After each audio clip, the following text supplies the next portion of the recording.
with Vin Sapienza, Vinny Bonsignor, and Clay Baker on Raider Nation Radio 920. Fire up the cue! Grab a beverage or two and settle in. This is the Morning Tailgate on Raider Nation Radio 920, the flagship for the Silver and Black. Vince Sapienza, Vinny Bonsignor, and Clay Baker back live from Raiders HQ. Raiders training camp continues here in Henderson, Nevada. The only day where we will be live on this particular program here on the Morning Tailgate for training camp because, ladies and gentlemen, Raider Nation, stand up. It is officially game week here in Las Vegas as the Raiders ready for their preseason opener Thursday, the 13th, Allegiant Stadium. The Arizona Cardinals coming to town. Now, before we get there, and we have plenty to talk about, all the ins and outs of what that preseason game could, would, should, will look like.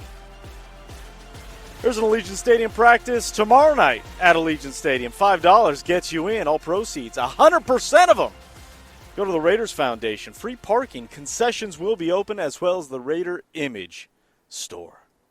Got to get the new swag, the new silver and black swag.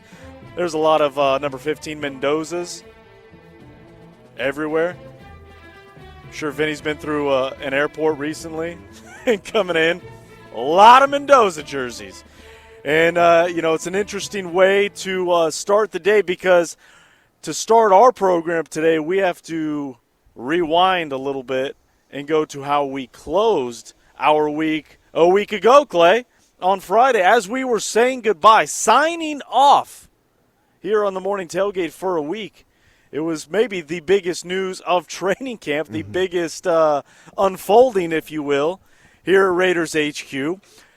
Maxx Crosby. He talked about how he toes the line each and every day, putting that pedal to the metal. Sometimes he even admitted early on in camp he crosses that line. Well, it seems he crossed that line not once but twice with Kirk Cousins at the end of practice in team drills, hit the arm of the Raiders QB1 not once but twice. The second time elicited a response from one Kirk Chains. And it was not a smile. It was shouting. It was shoving, the grabbing of the jersey to the point where, people had to come in, break it up. Practice would resume. There was only about 5 minutes left or so. But the next day is where we really saw the fruits of that labor, if you will, as Kubiak did a little message sending, putting Kirk Cousins and Maxx Crosby in timeout, so to speak. Did not practice either one of them in team drills, went through individuals, went through stretch, went through, different things, but were not participants in team period.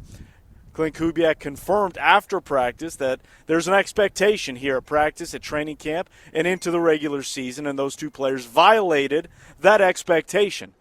He did also confirm that the two will be back practicing today, which makes for popcorn viewing, if you ask me, of the response of the work that will take place today. But it does beg a bigger question as we begin our show and begin the week in terms of what did you make of the silver and black scuffle that was on Friday, the response from Clint Kubiak, and what do you think the response will be from the team moving forward? And then there's one more caveat to all of it, Vinny and Clay. Is that by sheer coincidence, but the ripple effect was Fernando Mendoza got free reign, full reign, the keys to the car, if you will, first-team reps with the first-team offense for an entire practice, which no doubt proved dividends. We'll get into that, but there's a lot to chew on from the end of Friday into Saturday and the weekend that was. 702-365-9200 is the number. We want to get your reactions up on the text line. We will be taking your calls in a big way. Alexa Belcastro will be joining us in hour number 2. We're supposed to hear from D-line coach Travis Smith and as well as some players. Amongst others. So 702-365-9200. That's how we're starting the show today, and it really begins with how it ended at practice on Friday, Vinny. Yeah, no doubt about it. And we over at the California Post, which obviously is under the same umbrella of the New York Post, so always think great headlines. It was on the back page of the California Post, a picture of Maxx and a picture of Kirk, and with the great headline "Shove Affair." So I love the Post and our great headline writers. Couple things. Number one, don't touch the quarterback's arm. That doesn't need to be explained. Kirk Cousins, quite honestly, could be the quarterback for the whole year for the Raiders. Maybe special things are happening. You don't want to screw it up in training camp by hurting his arm. I mean, that's rule number one. You don't touch the quarterback. Kirk let it go one time. It happened again. He's like, that ain't happening again. Got into Maxx Crosby's face. I give him a lot of credit for doing that. As I wrote, you know what? It's okay to send the message to everybody else. It's okay to step up to the toughest guy in the room. And sometimes, from the other side of that perspective, it's okay for the toughest guy in the room to see that. Look, for years and years and years, Maxx Crosby has been fighting kind of a lot of fights on his own. Let's face it. That's why he wanted to get traded. He was tired of that. He was tired of being the one guy that would go into the bar if something were to go down, he'd be the one that was squaring up and not giving an inch and going in there and fighting and doing all that and wondering, does anybody have my back around here? He got tired of that, asked to be traded. We all know what happened. Nice for him to be able to see that there's somebody else. And oh, by the way, it just happens to be the quarterback and Kirk Cousins of all people, Mr. Goody Two Shoes, who said, yeah, that's not happening here today. I'm going to get in your face. I'm going to let everybody around here know that you're not untouchable. Nobody's untouchable. There are no sacred cows. There's lines that don't get crossed. You just crossed it not once, but twice. That's not happening again. I loved everything about that, and I'm pretty sure once cooler heads prevailed and the temperature came down, Maxx Crosby was like, I like that, man. That was good. I like that. All right, cool. I feel like I got somebody that I can trust in Kirk Cousins. And that was a great message for Fernando Mendoza. This is what being a quarterback of an NFL team looks like. I could show you how to read defenses. I could show you how to do all that and help you with everything like that. But sometimes you also have to understand, as a quarterback in the NFL team, this is your team. You are the leader. And if something like that, some shenanigans like that are going on, even if it is Maxx Crosby, you go make sure that doesn't happen again, that he knows it and that everybody else knows it. This is your team, and this is what the line is, and this is the line that doesn't get crossed. Loved that about it.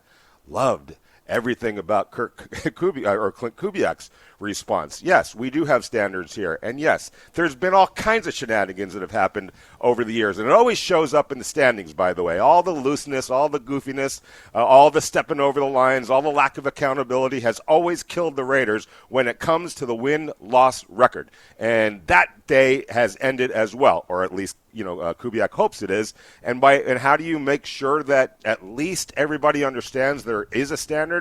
By holding people accountable. Might have seemed like a small thing. Might have seemed overdone. If you're a fan that said, wait, they got into a shoving match and he's going to kick him out of practice the next practice. Yes, that's exactly what he did. And it was a message that Maxx Crosby heard. It's a message, obviously, that Kirk Cousins heard.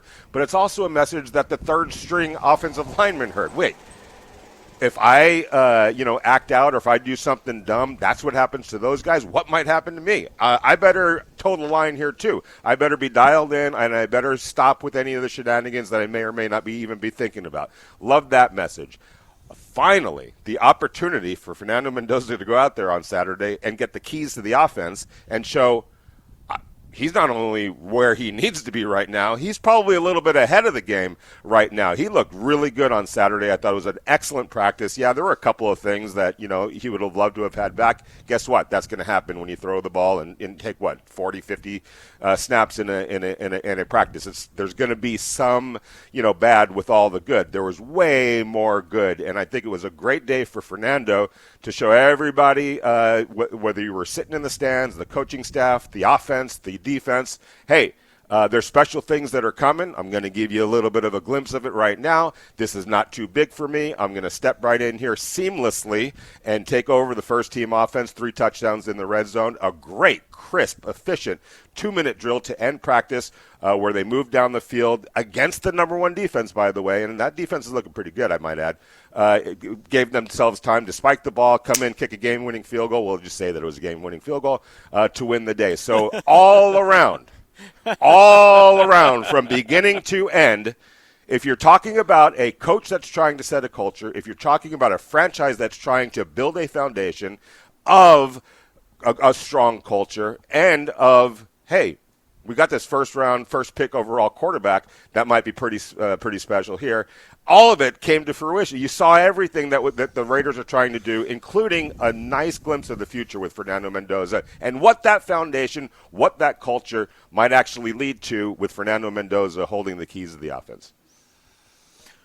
When you look back, and again, I'm trying to move a little bit forward for just a moment, right?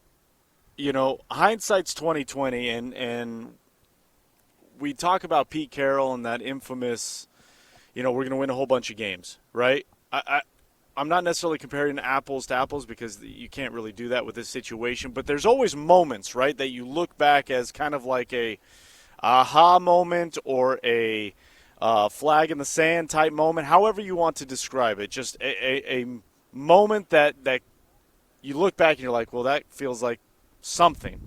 This feels like that's something. And for all the reasons you pointed out, and we saw it Friday into Saturday, right? And in terms of a bad decision, I guess, or a bad, whatever happened, the scuffle, right? I won't even characterize it as bad because it's training camp. It's what happens when you have, grown men, alphas, going at each other. That happens, right? That scuffles happen. What I mean is, I don't know if you could have got a better win all the way around, right? Like, we talked about it in the offseason when Kirk Cousins first signed and all the expectations and all this different things. But we said, for the first time, seemingly, Maxx Crosby can look across at the offense and see an equal in terms of leadership, in terms of somebody who's been around the block. Maybe not won Super Bowls and all that, but I just mean in somebody who's going to fiercely compete against him. And, for all the talk that we did about that, we finally saw it on Friday. It actually took place. Somebody stood up to Maxx Crosby, and not stand up like in a bully way, but standing up for himself. Yes. Right? Yeah. We saw somebody stand up for himself, whether it was against Maxx or somebody else. It happened to be Maxx, and Maxx is obviously Maxx Crosby. And we know what he is and what he's about and what he brings. And the understanding is that the two went in the facility after practice, and it was over as quickly as it happened. They are good. Again, but people that I've talked to inside the building, all is good on that front, which is great. But what it allowed is Clint Kubiak in year one, training camp one, to establish who he is, get his messaging across, and I think we even heard it on Saturday. And I'm blanking on who said it, but I believe it was Michael Mayer. But you just sit there. No, maybe it wasn't Mayer. It doesn't matter. I'll get it in a second. But the gist of it was, nobody's above anybody.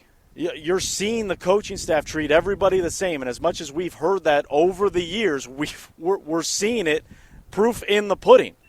Clint Kubiak doesn't care if you're Maxx Crosby or Kirk Cousins. You violate the expectations of what practice, what training camp's going to be, you're going to sit. And again, as an extension of that, the byproduct of that is what you talked about, Vinny. Fernando. What an opportunity for Fernando to get that as a result of whatever it may be. The result is what it was, but the timing of it, getting a full practice, the preseason game is on Thursday. They had the day off on Sunday. I mean, if you could script it, I don't know if you could have scripted it better than that in terms of outcomes of what this means for the Raiders. Does this add up to any more wins during the regular season? I don't know. Probably not. But the foundation building that we have talked about for weeks and months, this feels like one of those flags in the sand, one of those milestone moments, Clay, that you can sit back and be like, well, it started here. Yeah, and you set a tone for many reasons, and like you said, this is a win-win-win. Look at the benefits that comes out of a little scuffle like this. It even goes to where Kubiak is, where he's able to set the tone and say, all right, there's no special rules for just anybody. Everyone is under the same umbrella of rules, and you're going to have to sit out of practice. But for Fernando to be able to be the beneficiary of that, I think that sets things up to a good course. And At the same time, these frictions, these little scuffles, these little hostilities, they get mended over inside. But sometimes they need to happen, and I think they happen for the right reasons this time around.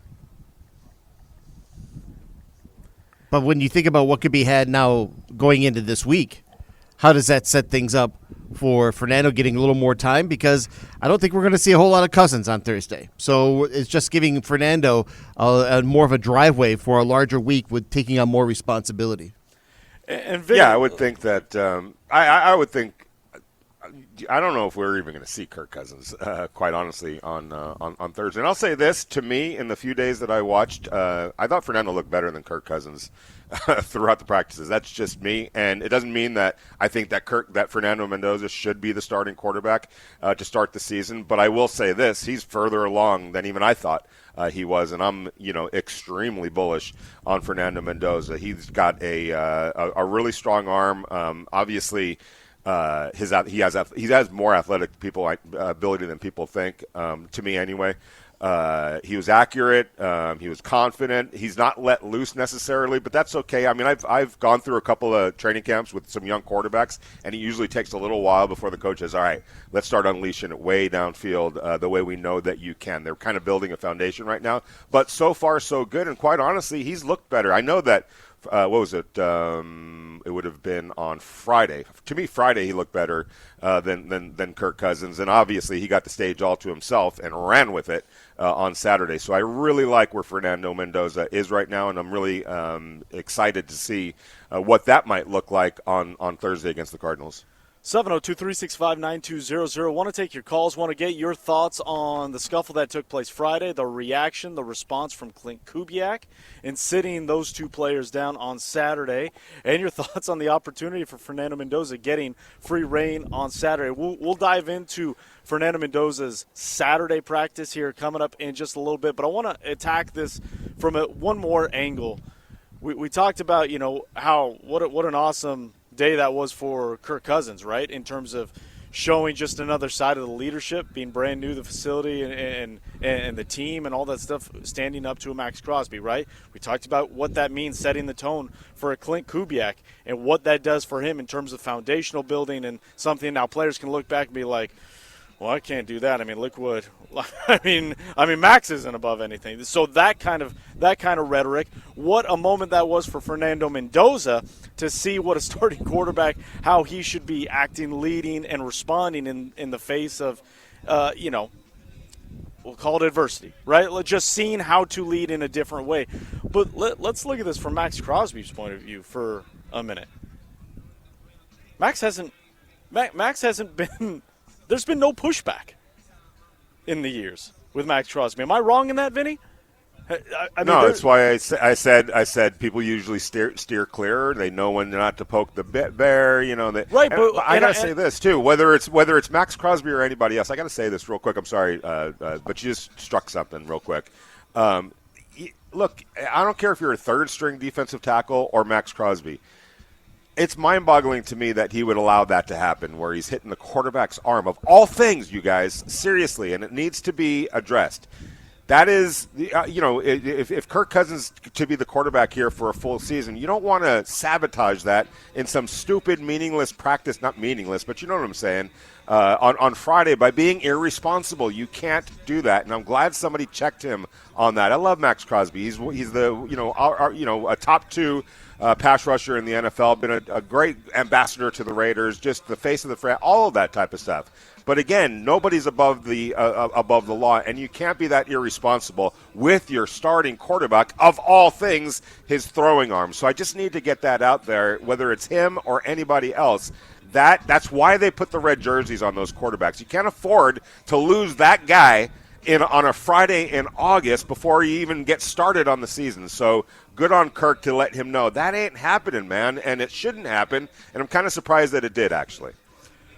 Don't disagree with anything you said. I agree with it all. It's inexcusable, especially in today's age, and not today's age. Just well, no, yeah, it is today's age. You can't do what you did. Sure. Going back to like Wisniewski and things like that, you can't do that. But what a moment for Maxx to be checked, right? Like, because that hasn't happened before. And I do think that Maxx respects Yes. that. Right? Of course. Definitely. Should. And I think that level of respect levels up his respect for Kirk, which I think was already there, but it does it even more so. And if now the guy that everybody looks to is like, hey, that's our guy, and he views him as, okay, I just leveled up, it rises all things. That's why I said it was a stupid thing to happen, because something like that, as you just so eloquently put, Vinny, shouldn't happen. But it almost betters the club in a weird way on many different fronts that I want to get the nation's take on it. I want to hear what they have to say on it, because it feels like one of those things like, hey, that might have been the best thing that could have happened all training camp long, right? Yeah. Like, you got a point there, yes. I'm not trying to be over dramatic about No, it. Like, you're right. it might be the best thing that has happened all training camp for a number of reasons. The respect level, the foundation building, Mendoza getting more reps, getting the opportunity, seeing it, and then getting to practice on Saturday because of it. I want to dive into Fernando's practice more coming up on the other side. 702-365-9200. We're going to open up the phone lines. We got some of your texts. We got our summer of fun. But first, Hey guys, are you craving great Mexican food that has done it for years and years and over generations and generations? Then I have a place for you. It's Sal's Mexican Restaurant, a Central Valley tradition since 1942. We're talking about the kind of food that keeps people coming back. Stacked burritos, sizzling fajitas, legendary enchiladas, and those award-winning tamales that everybody's talking about. And here's the best part. Whether you're in Selma, Madera, or Fresno, Sal's has a location ready for you. Plus, Raider Nation, listen up. Sal's is also always about the silver and black.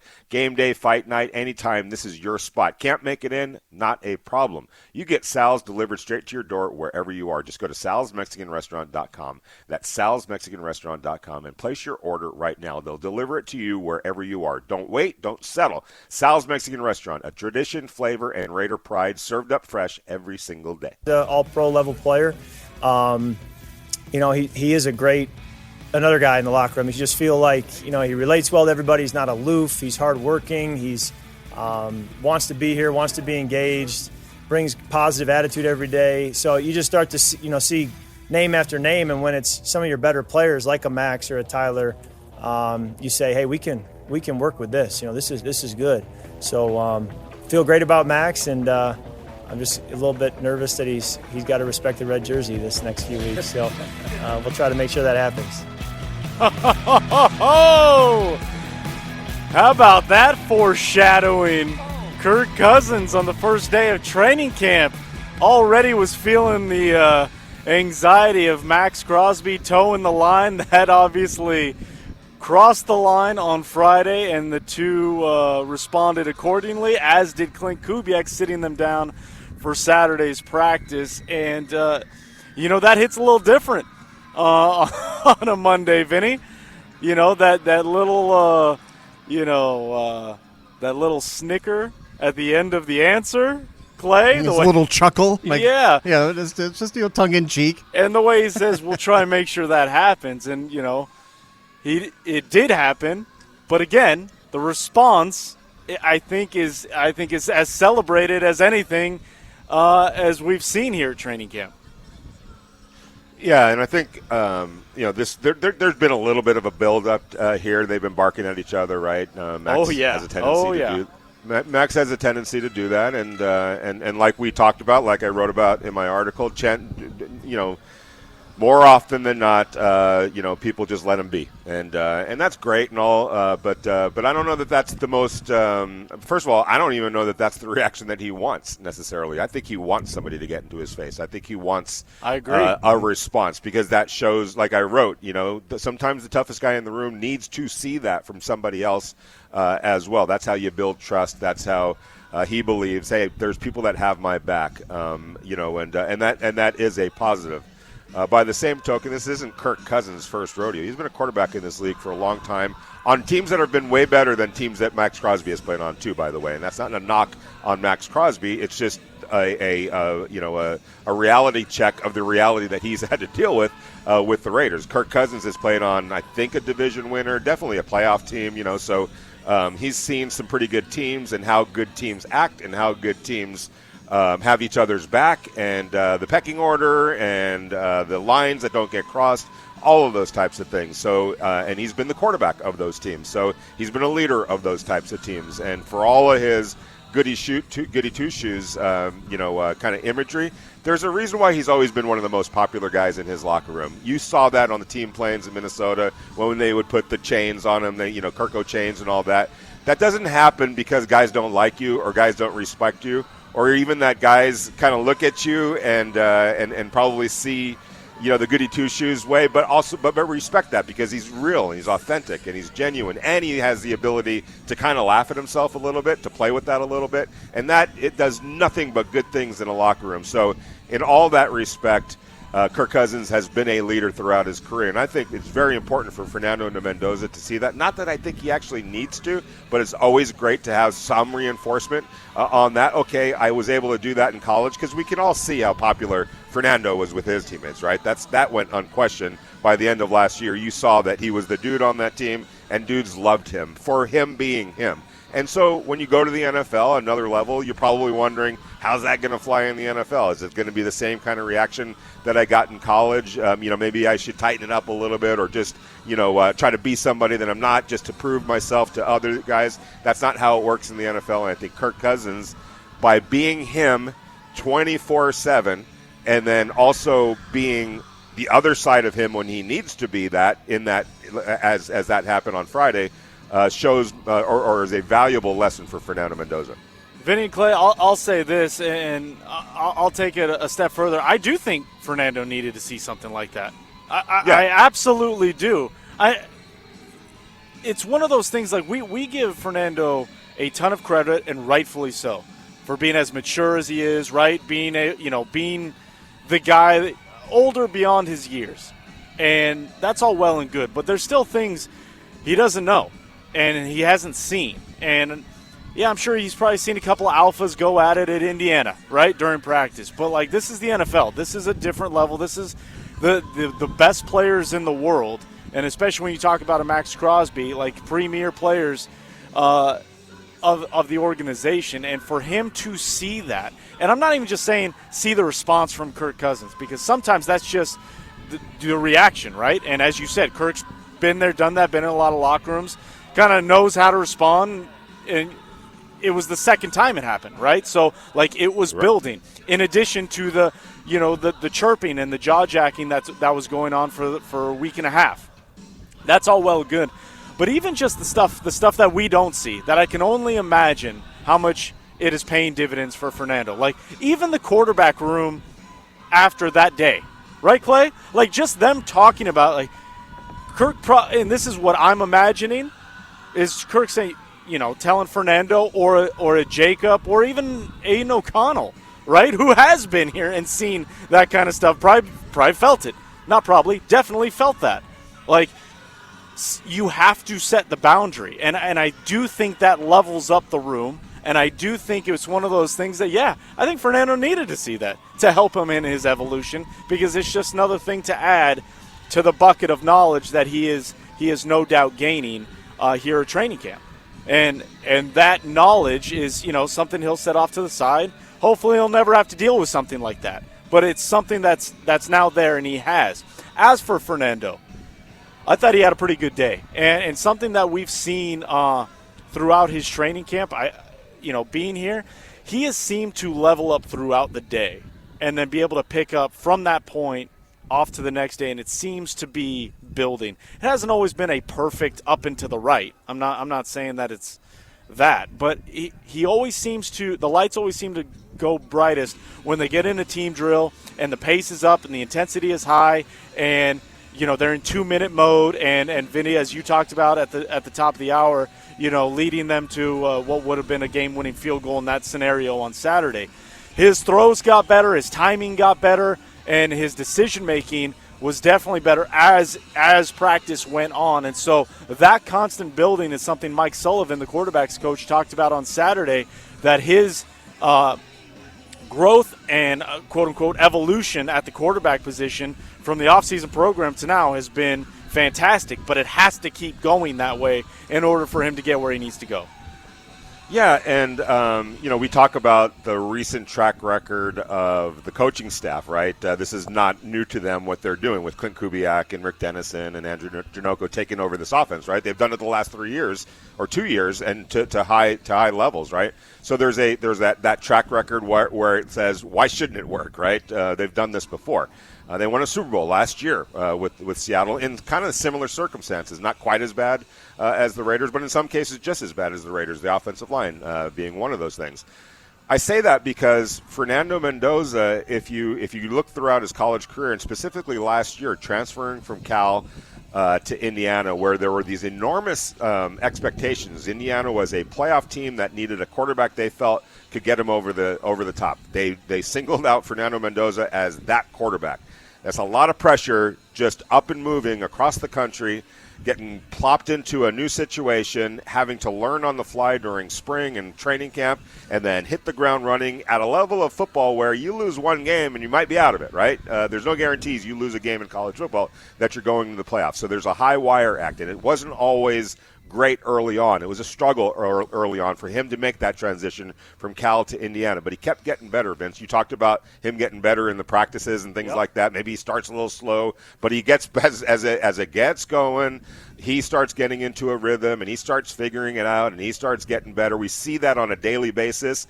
We're going to see that in a seasonal basis, a weekly basis, sometimes from one half to another, which is all part of the process, and why my money is on him making that transition, because he's already done it. Because by the end of the year, a guy that was struggling, to be honest with you, in spring football at Indiana after arriving from Cal, ended up being the best player in college football, the Heisman Trophy winner, and the reason why Indiana won the national championship. And, oh, by the way, a bunch of playoff games in front of that national championship game against Miami. And even in that game, Vince, against Miami, not his best game, that was a hell of a defense that Miami had. They had 2 first-round picks on that defensive line. One guy that he's going to be facing with the Chargers for many years to come, and Ruben Bain, who's now in Tampa Bay. Those are dogs on that defensive line, and their defensive line was better than Indiana's offensive line, and they kind of dominated that game, and it was getting to Fernando Mendoza. So it wasn't always great in that national championship game. Yet what did he do? When it got down to it, he played his best football when his best football was needed. He got better in that game. He figured it out. That was the main thing that Vince, I'd love to get your thoughts on this. To me, he figured it out. Okay, there's some things I'm going to have to do a little bit different in this game than I did against Ohio State or Alabama. This is a different fight that I'm in right now. I got to figure it out. What can we do? How can we do it? And guess what? He figured it out. So my money is on him being able to figure it out at the NFL level, and we're kind of seeing that even on a daily basis during training camp. Yeah, and I'll say this. I don't know if, Fernando started slow. I wouldn't categorize. I was just he's figuring it out, right? Like he's seen what he can get away with, what he can't. But he started with a red zone drill. That's one of the tough, right? It's tough. That's tough real estate. And not only that, I love that, by the way. Yeah, the day prior to that, they started inside their own 5-yard lines, with sometimes in their blasting. own 2. And he was able to get out and figure it out is kind of what I'm saying. And there was one point of the red zone, I'm not going to go into too many details for obvious reasons, but they ran the same play 3 times in a row. And it didn't go well the first couple. The third one, he figured it out, right? It's one of those things that he's seen what he can get away with. His game's gotten better, and I think the one beauty to all of this is that this offense is based on rhythm and timing. And once he gets into that flow state, that's why this seemingly feels like a marriage made in heaven between him, Janocko, Kubiak, Dennis. Just everything, the way it's built is that this offense is a timing-based rhythm offense. And so once he gets into that comfort zone, processing, etc., that's why it feels like sky's the limit. I want to get out to the phones because we got some patient listeners here on Raider Nation Radio. 702-365-9200. Kenny and Henderson, good morning. Welcome to the tailgate. Good morning, guys. How you doing today? Great. How are you? Doing good. Hey, Vinny, it's great to see you and Q at the practice on Saturday.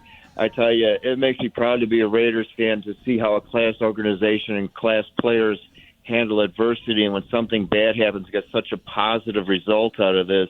Look at how the opportunity that Fernando took advantage of it. 3 touchdowns in the red zone. The guy looked phenomenal. Yeah, he had the little fumble and mishap, but it was just crazy how good he looked, man, for coming along so strong, going up against the ones. Granted, he didn't have Maxx breathing down his neck or anything, but, it just made me feel so good to see how we handle it. You know what I mean? And everybody really stepped up to the plate.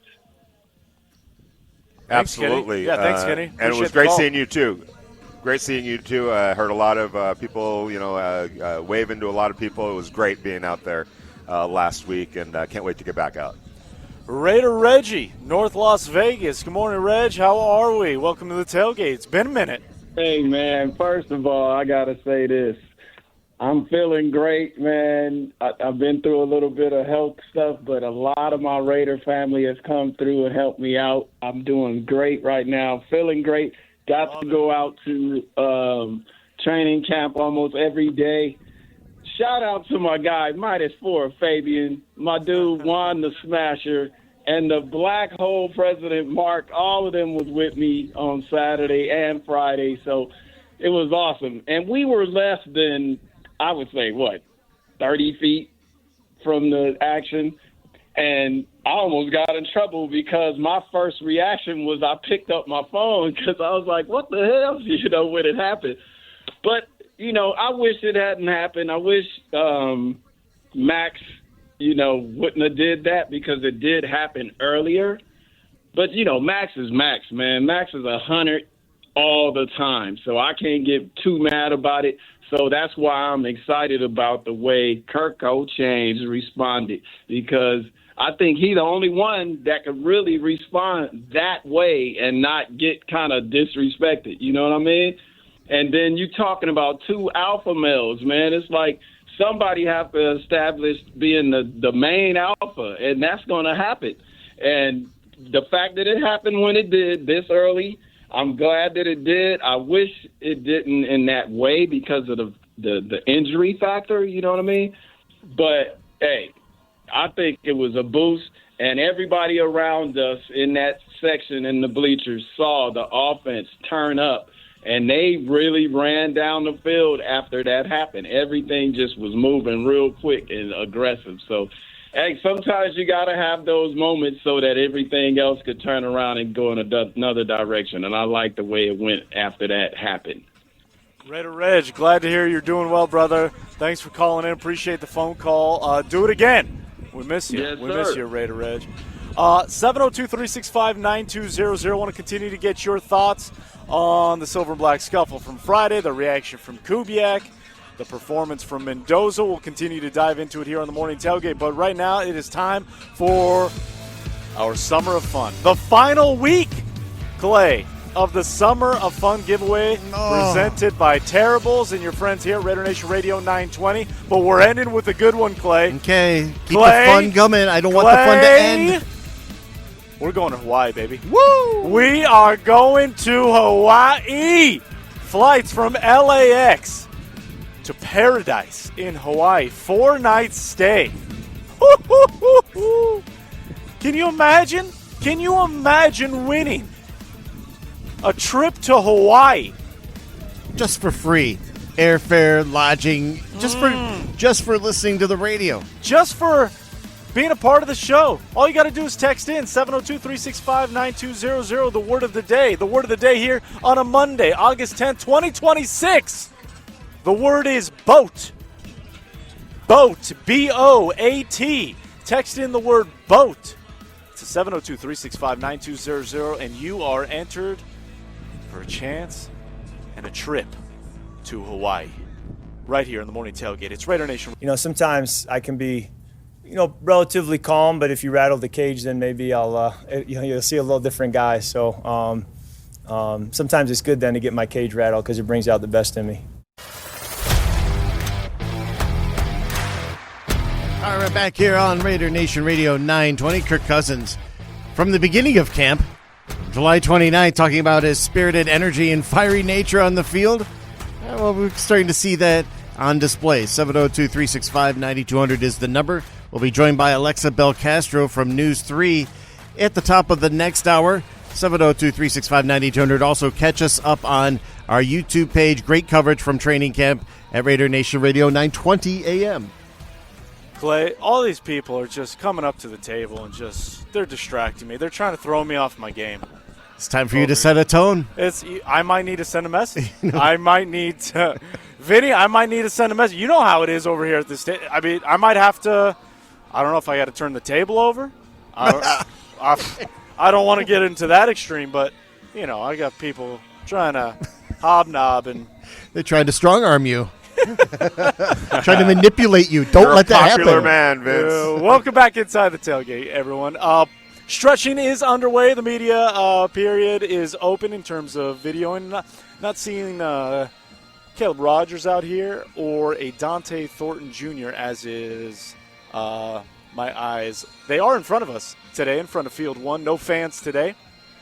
But we'll keep track of who's here, who's not, the ins and outs of what's happening. Really interesting. I want to point this out very quickly. My eyes go in all these different directions, but being here every day, I've been able to kind of focus on different things at the start of practice just to see how guys work, right? And I thought it was really interesting, Raiders offensive coordinator Andrew Janocko, as players were still coming out on the field, he was midfield of Field 1, and he had his script in his hand, and he's going through the quarterback dropbacks. And he's going through the play-action fakes on air by himself.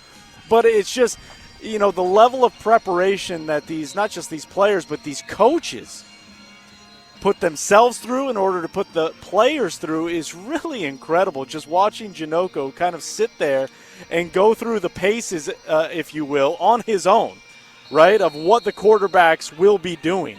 It was just really interesting to see that level of preparation, because you imagine, you're a coach, you've been working, 16, 18 hours a day, putting together a plan in place, putting the script together, and then you get out here and you figure, you're just going to start barking, hey, run through number 4, run through number 5. No, he's going through the paces, making sure it makes sense. Really fascinating stuff to see, Vinny. Yeah, and there's a reason why he's been really popular with players that he coaches. Not only does he have a great demeanor and a great way about him, but obviously he's really diligent and out there, kind of walking through things that he's going to now be teaching, players and everybody else. And I'm interested about his future. I know we're at the infant stages of him being an offensive coordinator and now kind of being in charge, although obviously Clint's going to be the guy that's calling the plays. But you don't have to go very far in Los Angeles. There's a bunch of great offensive coordinators that Sean McVay had that had nothing to do with actually playing calls, but worked really closely with Sean McVay in terms of that offense. And Sean McVay is a guy, I know Clint's the same way, that loved ideas, that loved people challenging him and coming up with things to help. That ended up going on to becoming really good head coaches. Zach Taylor, Kevin O'Connell. You got your guy in Jacksonville. So Cohen. And we'll see what Mike LaFleur does with the Arizona Cardinals. So I think it's only a matter of time for Janocko. Obviously, you have to have success with the Raiders now, and I think that's going to happen, and that's going to set the stage and really help his future in becoming a head coach, which we all know he's probably aspires to be. 702-365-9200. We'll get back to the phone calls. We'll get to your text. Plus, Alexa Belcastro set to join us to kick off hour number 2 live from Raiders HQ, Raiders training camp here on the Morning Tailgate.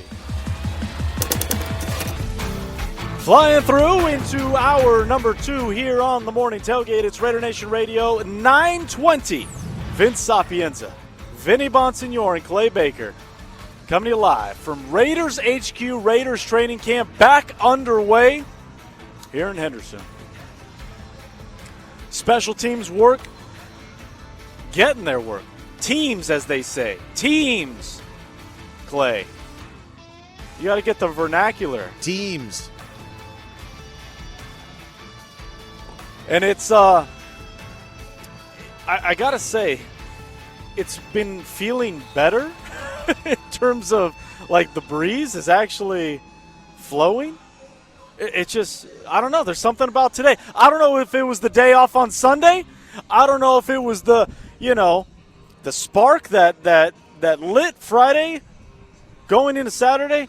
Feeling some kind of way here on a Monday here on the Morning Tailgate. Joining us now, on the tailgate to talk a little silver and black. Training camp is hour number 1. But on the X, she's at Alexa Belcastro 2. Alexa Belcastro joining us once again. Alexa, good morning. Welcome. And training camp back at it. How we doing?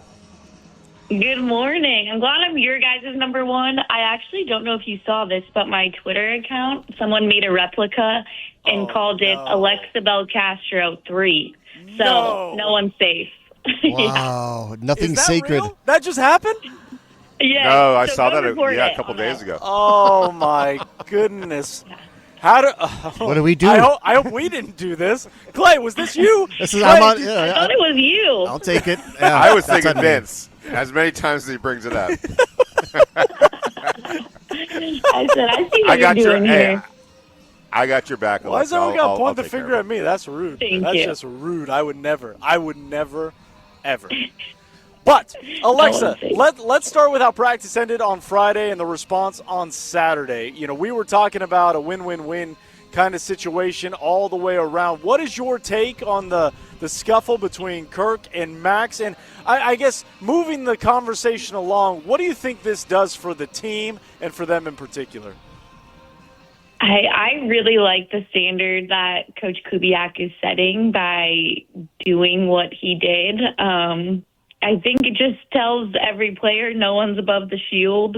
This is the standard we're setting. I don't care who you are or what you've done. I'm looking at you all at the same standard. So I really like his decision. And hey, I think, Maxx Crosby, he's a competitor. Sometimes he can't turn it off. But I also like Kirk standing up for himself, and I'm sure, honestly, that gained a little respect in Max's eyes because he's not gonna take any crap. Yeah, I agree with that. And we've been talking about not only Kirk just saying, "Hey, I'm the leader of this team," and that's a line that you don't cross. You crossed it twice. I'm going to make sure that you don't do it again, or at least I'm going to let you know that I'm not happy with it. And I think that was a great message that Kirk sent to Maxx. I think Maxx respects that. I'm pretty sure that sometimes when he pushes you, he wants you to push back. So he probably loved the response. My question to you, Alexa, is what do you think young Fernando, observed from that and maybe took from that? Oh, my goodness. The comments are killing me, like the one where it's like, was Fernando closing his eyes?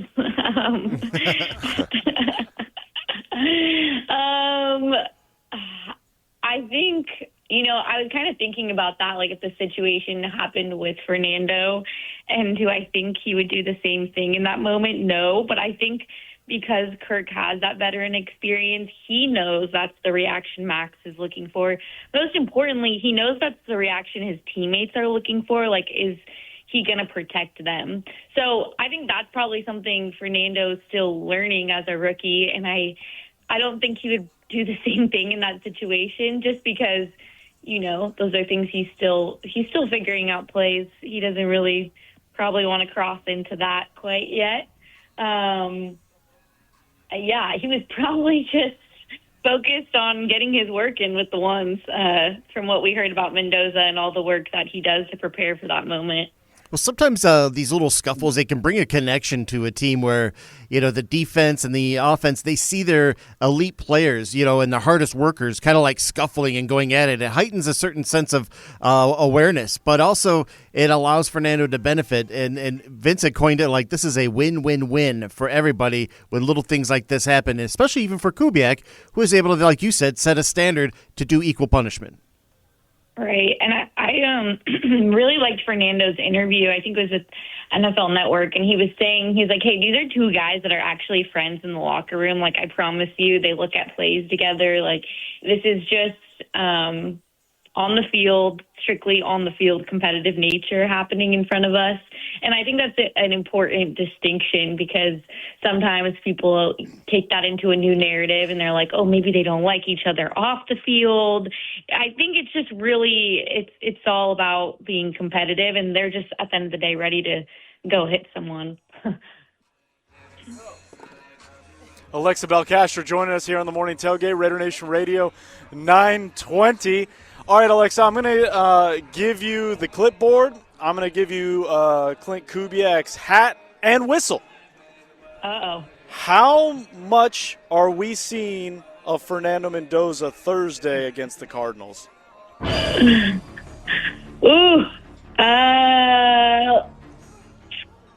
Let's go second half. Second half. Okay.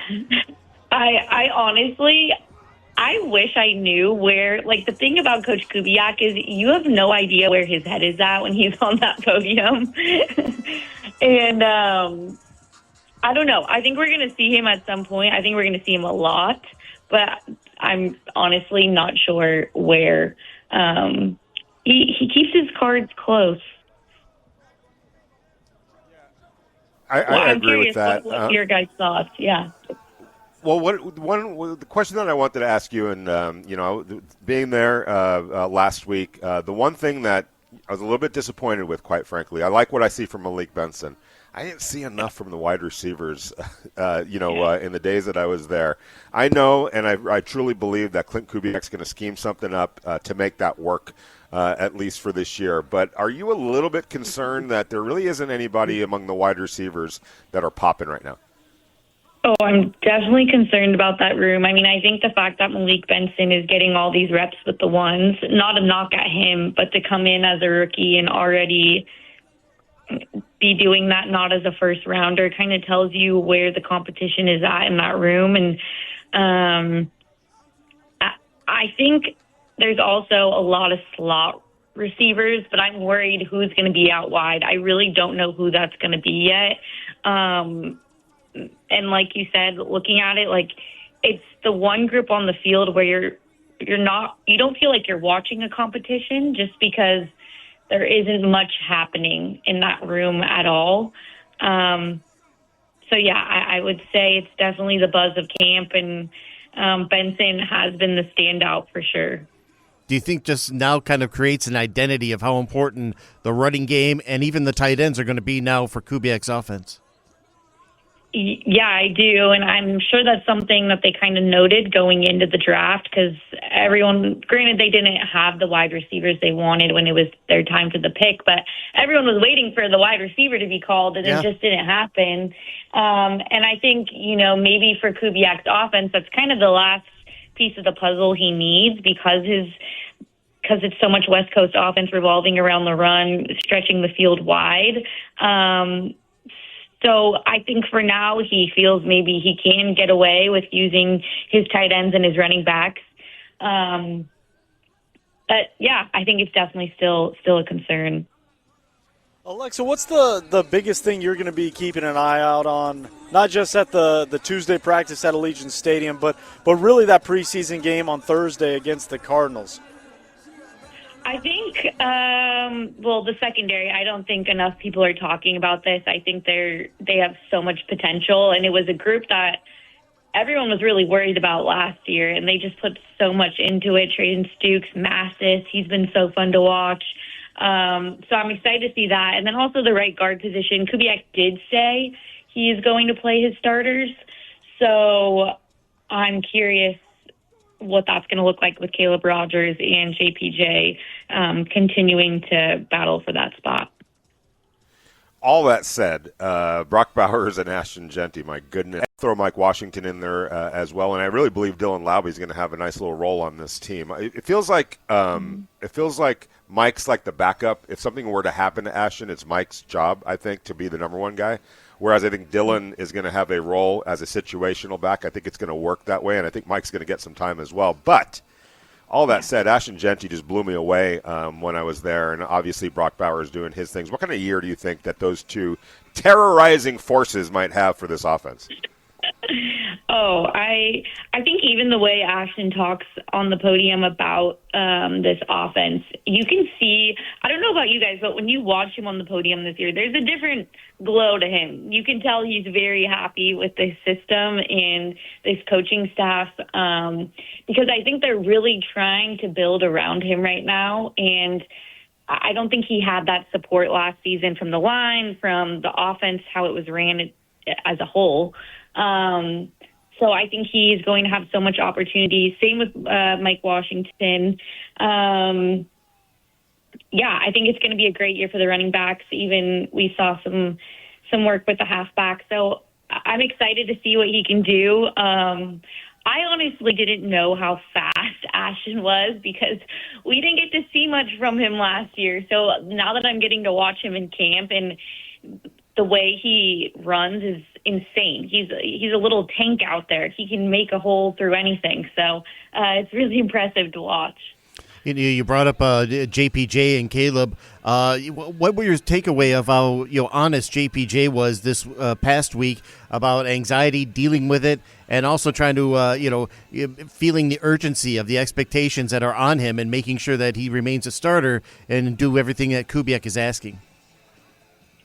There's a lot of pressure on him this season. It's kind of one of those years where it feels like perform or, the ship has sailed is what it feels like. And I think when he talks, I think he definitely, you can see, feels that pressure as well. Unfortunately, I think he's just been very injury prone. So hopefully that's something he can keep in mind this year. But he did talk about how last year, how he was bouncing around at different positions at the line, how it is helpful being at one spot this year and just really honing in on that. So hopefully that's something that will help him excel. And he kind of seems a little defeated right now. I don't know if you guys got the same sense, but I hope to see his confidence go up a little bit, just because I think he's taken so much heat, and I think it's kind of taken a toll on him. Maybe that's just personally.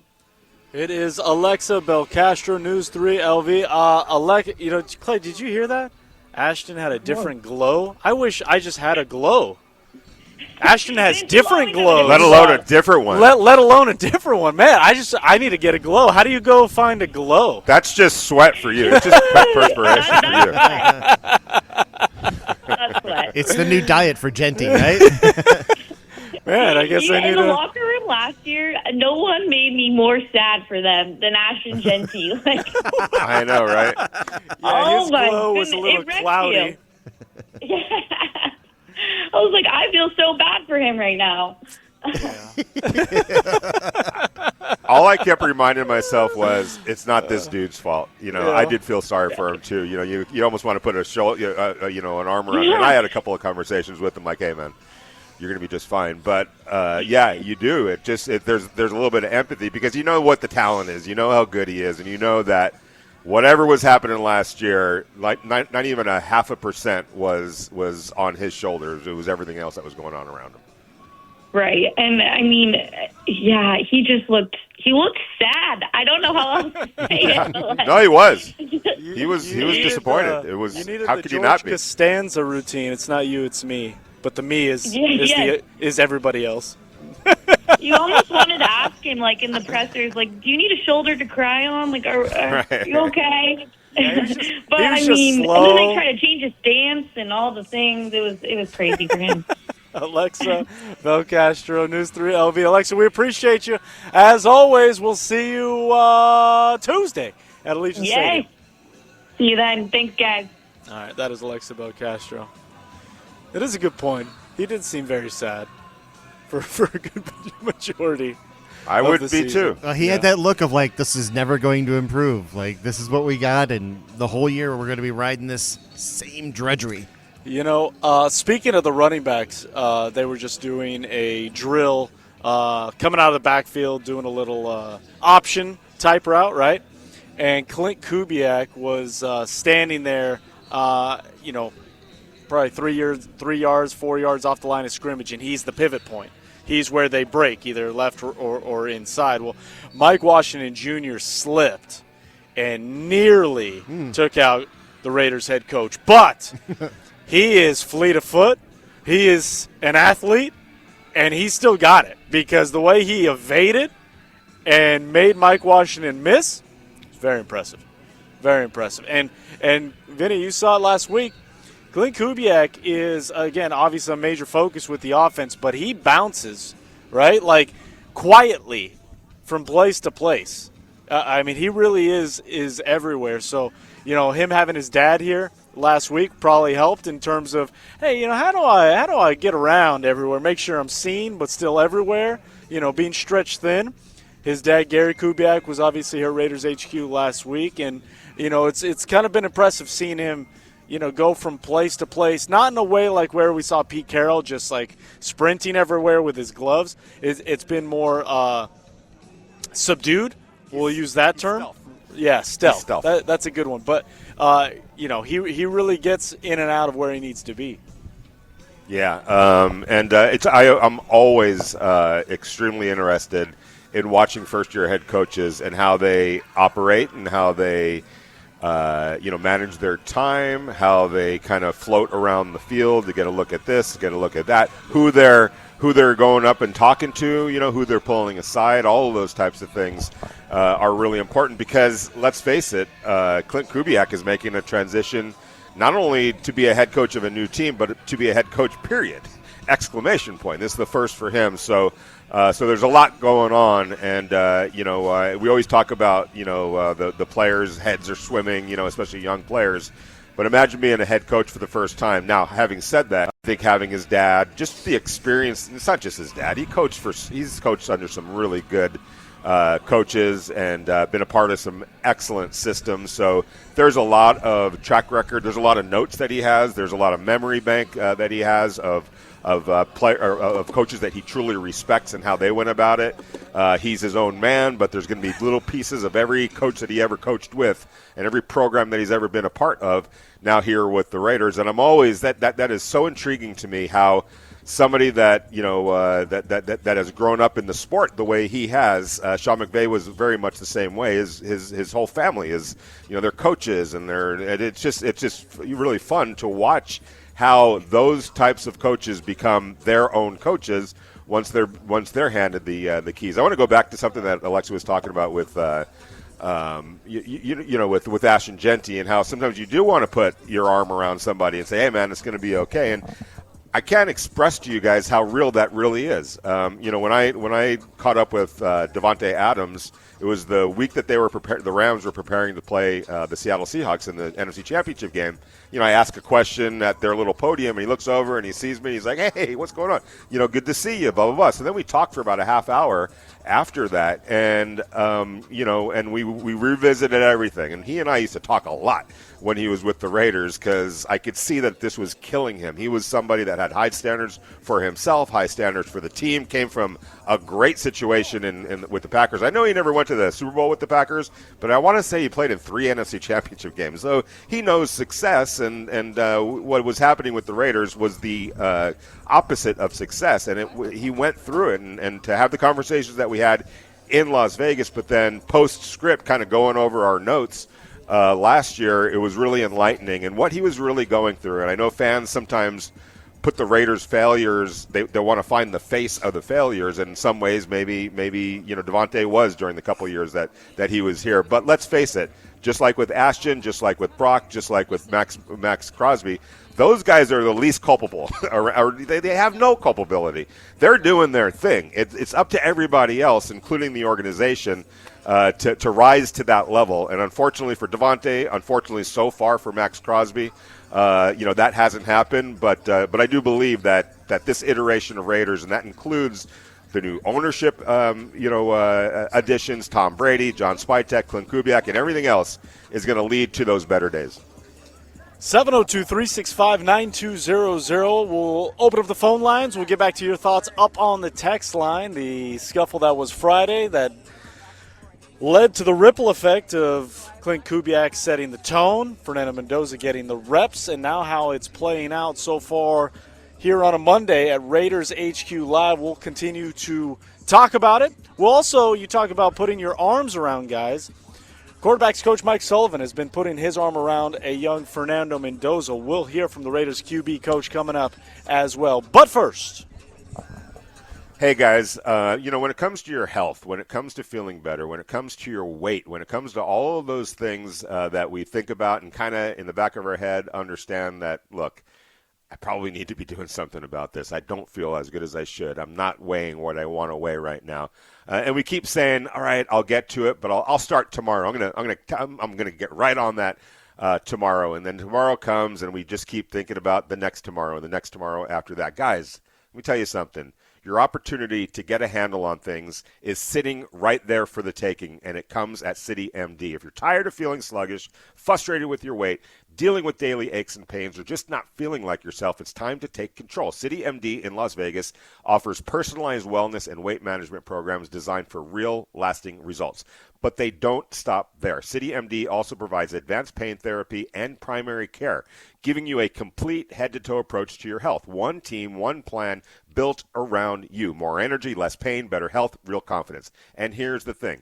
Appointments are filling up fast, so stop waiting. Stop putting it off. Give them a call at 725-255-7246. That's 725-255-7246. Our good friends Andy or Claudia will take it from there. Or go to citymdhp.com. That's citymdphp.com right now and schedule your consultation. City MD, stop waiting. Start feeling like yourself again today. And we're able to look back at the game and to be able to get his thoughts on the concept, not just what's on the card, but on how he sees it, on his progressions, his accelerators through it so he can get the ball out quick. And it's more listening than sometimes asking. If I go to him, hey Kirk, so it's gonna get tired of me. So it's a lot of eyes and ears open. And Coach Dinoco has been fantastic, as well as Coach Sullivan. And Aiden O'Connell started, a plethora of games as well in the NFL. So it's been an amazing experience to learn and listen from them. Mendoza on the NFL Network, properly using a word I'm a big fan of, plethora. Clay, you need to use that word more in your lexicon. I need to use it a plethora more. Agreed. There you go. I shouldn't be so conservative with it. The best use of that word that I've ever heard was I'm in the New York Mets clubhouse. They're playing the Dodgers, and the Mets are in town. They're a good team at this point. This is like 10 years ago, 8 years ago or so. It was definitely 10, 11 years ago. And I'm in the Mets clubhouse, and Keith Hernandez, one of their great players of all time and also part of their broadcast team, is in there. And we're all kind of talking, and the team was staying in Pasadena, right? That's where the Mets hotel was, and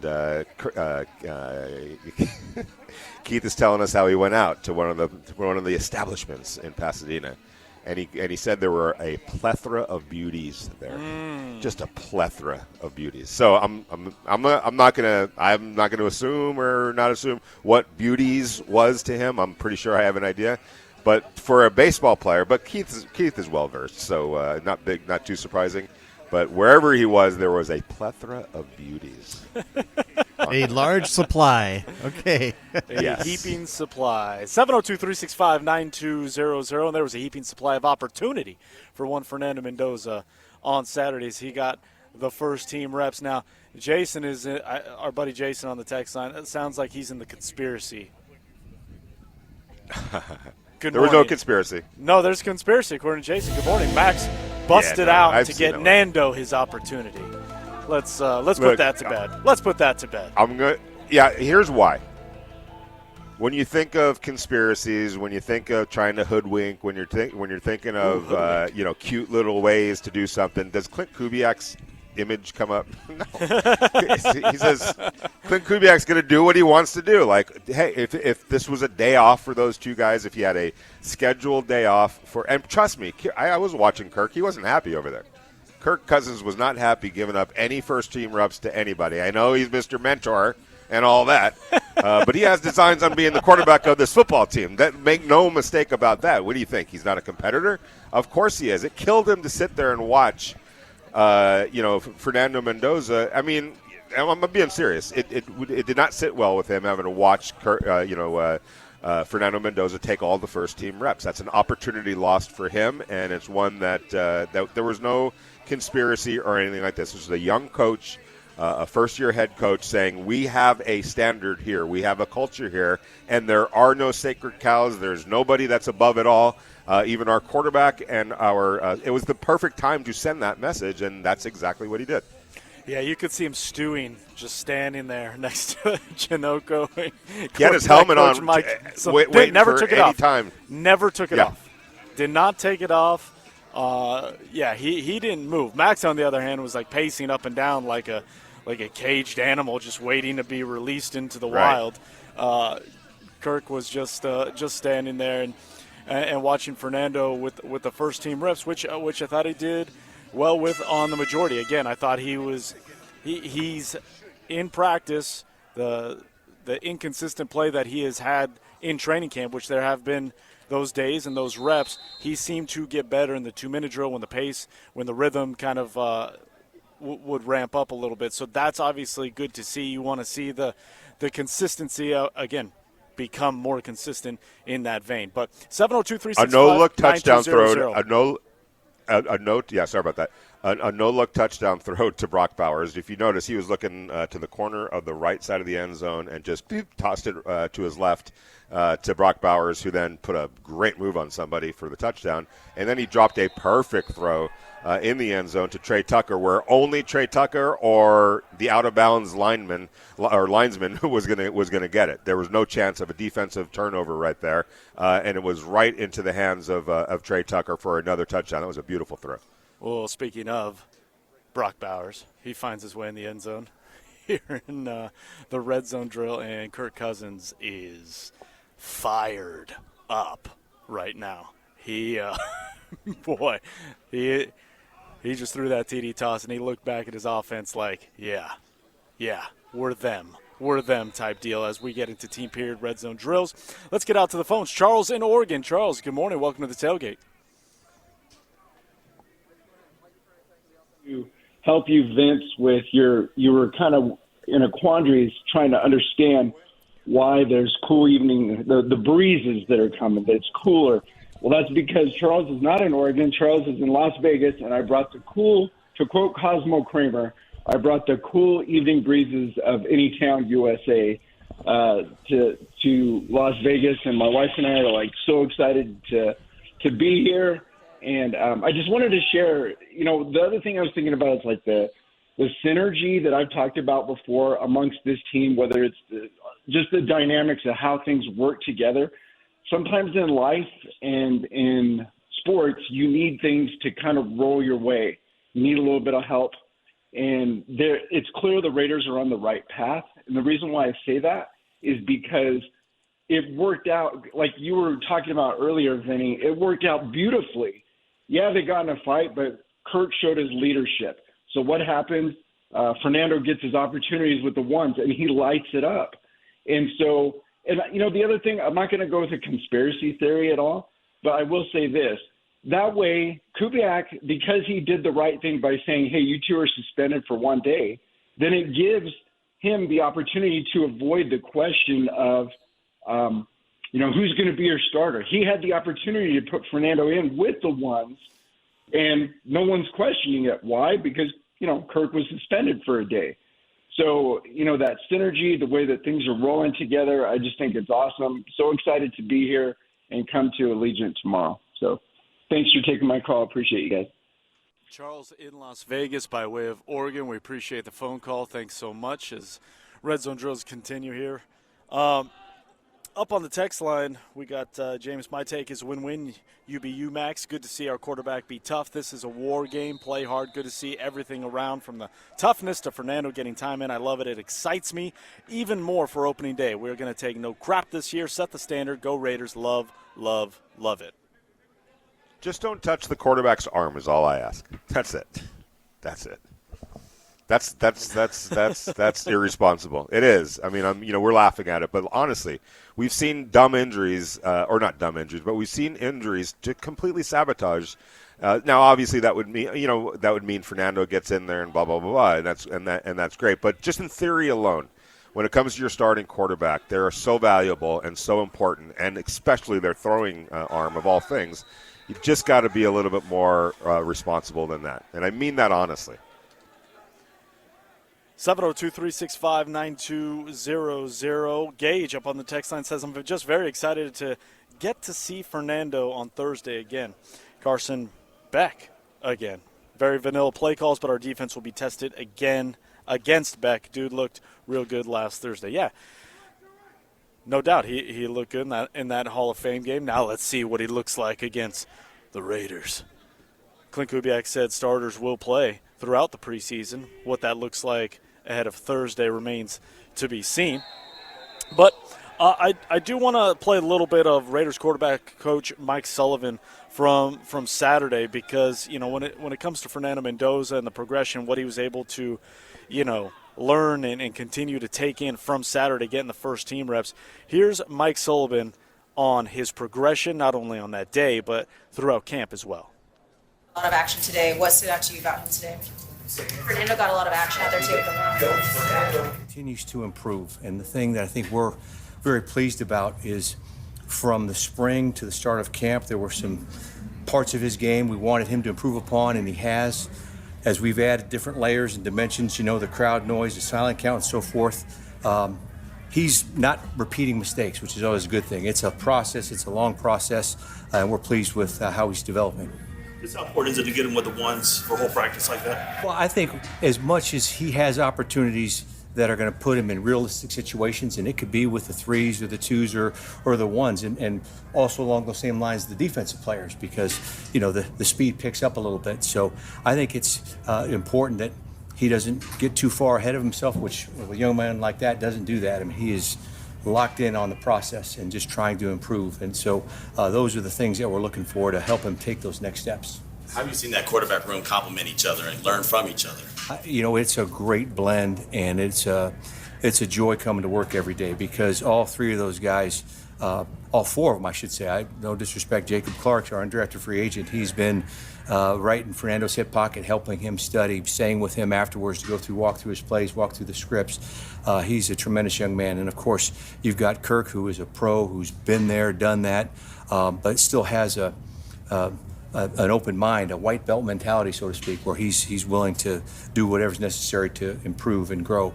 And Aiden is just, I can't say enough good things about him. He's so smart. And the thing, this is, I think one of the quarterbacks may have said this, they're not competing against each other, they're competing with each other. And there's definitely a lot of collaboration, a lot of good discussion. Good QB room is a noisy QB room, because they're all, giving each other feedback and bringing up points to discuss, and we certainly have that in that room. You just brought up Jacob. How beneficial can it be to pair a rookie like Fernando with another rookie like Jacob as they're kind of coming along? I think it's been a great benefit to us, and it's a credit to Jacob, to his attitude, to his intelligence. He's a very bright young man, and the fact that he is of a mindset that he's going to soak up as much as he can, improve as much as he can. His reps, of course, are limited, but he works the individual drills, and we've seen improvement with regard to that. But, his approach, his attitude, he's there to be the best that he can be, but he's also been very, very helpful to Fernando in more ways than one. Before practice, after practice, at night, at the hotel probably. I mean, he's been a great asset, a great benefit for us. When you're watching a young quarterback play with the ones, what are you evaluating beyond the ball being completed? I think probably the first thing you'd want to look at is the poise. Is there anything that seems to rattle him? If something goes bad, does it start to kind of spiral into more bad things? Does he have a good command, a sense of confidence about what he's going through, and really just trusting his training and not trying to put extra pressure on himself? It's the same concepts, it's the same plays, just a little bit faster guys that he's going against. And so that's probably the main thing, is to see what type of approach from a mental standpoint, because if mentally he starts to get flustered or gets panicked or frustrated, that's going to reflect in his physical play. And so that's probably the main thing that we'd want to take a look at. Speaking of the confidence, we saw Fernando throwing into some tight windows. For a young guy, I think sometimes they'll come off of those. What have you seen from him in that area, like the confidence and trust in his arm to get it there? Yeah, well, so much of what we do offensively is timing oriented. And there are plays that we're going to want to hit as soon as that back foot hits the ground, call it a plant throw. Other times there's the progression to go a first hitch, second hitch, and so forth. And it's just very critical that is coordinated, right? We're not, hence the hat, listening to your feet. You don't want to be bouncing and all of a sudden, you're still on your first read. And so oftentimes the quarterback, the guy that's back there squeezing the trigger, has got to make that decision. And oftentimes if you think, you're too late. And so it's important, I think, for all the quarterbacks to use these opportunities, these great practices that we have to test themselves and push themselves. Because if you don't develop that skill, if you don't train it out here, there's no way it's going to show up on Sunday. That is Raiders quarterback coach Mike Sullivan from over the weekend talking about one Fernando Mendoza, his progression not only on Saturday but from the offseason into training camp as we speak. We're just days away from that first preseason game at Allegiant Stadium on Thursday, August 13th. But before we get there, practice at Allegiant Stadium, $5 a ticket. All proceeds, 100%. Go to the Raiders Foundation. Free parking. Concessions will be open. The Raiders Image Store, I'm told, also open and available for your silver and black swag. We're going to take one more time out. Coming up, we're going to get more of your thoughts up on the text line, 702-365-9200. It's the Morning Tailgate live from Raiders HQ, Raiders Training Camp, here on Raider Nation Radio 920. Welcome back inside the Morning Tailgate, Raider Nation Radio 920, coming to you live from Raiders HQ. Raiders Training Camp continues here in Henderson, 702-365-9200. As team period continues, I think we got our first "You Like That" from Kirk Cousins of the day. Again, hard to hear when they're on the ears. That "You like that"? Yeah, like that? There you go. That's what we heard here. So you just heard it there. Let's get out to the phones. Shields up. Shields up. Welcome to the tailgate. What do you got? Hey, guys. How you doing? Good morning. Good morning. Morning. Good morning. Awful envious right now, man. You guys are sitting there, and I wish I was there. I was hoping I was there, but couldn't catch a flight out 3,300 miles away.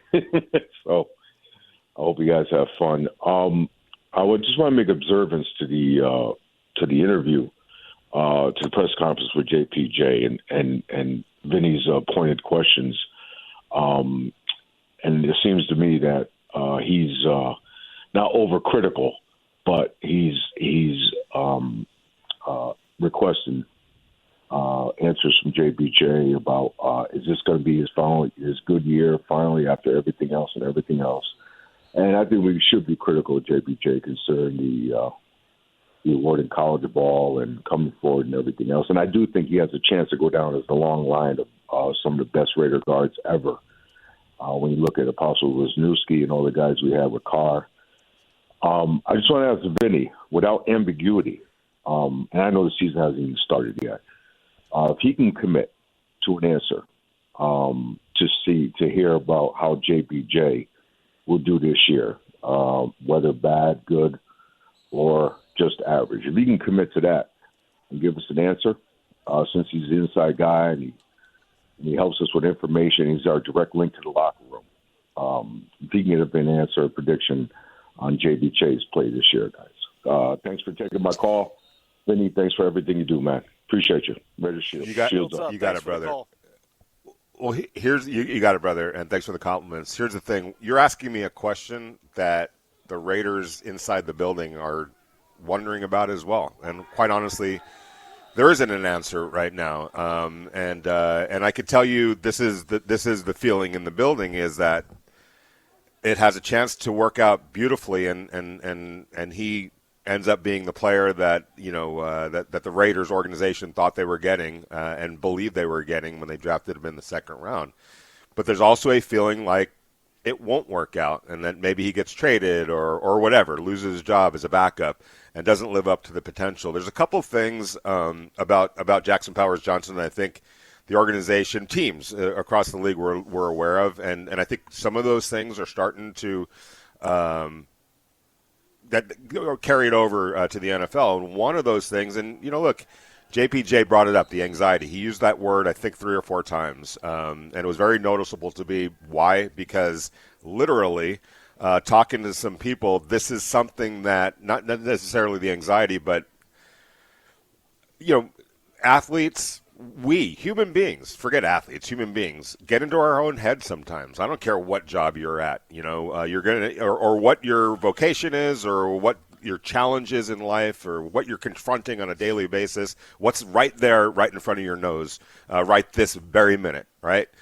Sometimes we overthink it. Sometimes we get in our own head. Sometimes when we're getting counsel or getting teaching or getting coaching, sometimes if it's said the wrong way or a way that doesn't, that we don't digest very well or we don't process very well, it can really affect our spirit, and it can affect how we think about things and how we look at things and all of those things. We get into our own head. We do that as human beings. And Jackson Powers Johnson, I would venture to say, or I can say confidently, that sometimes that's been something that he's struggled with, right? And this does go back to college, and there were some scouting reports that indicated that, and understanding of it.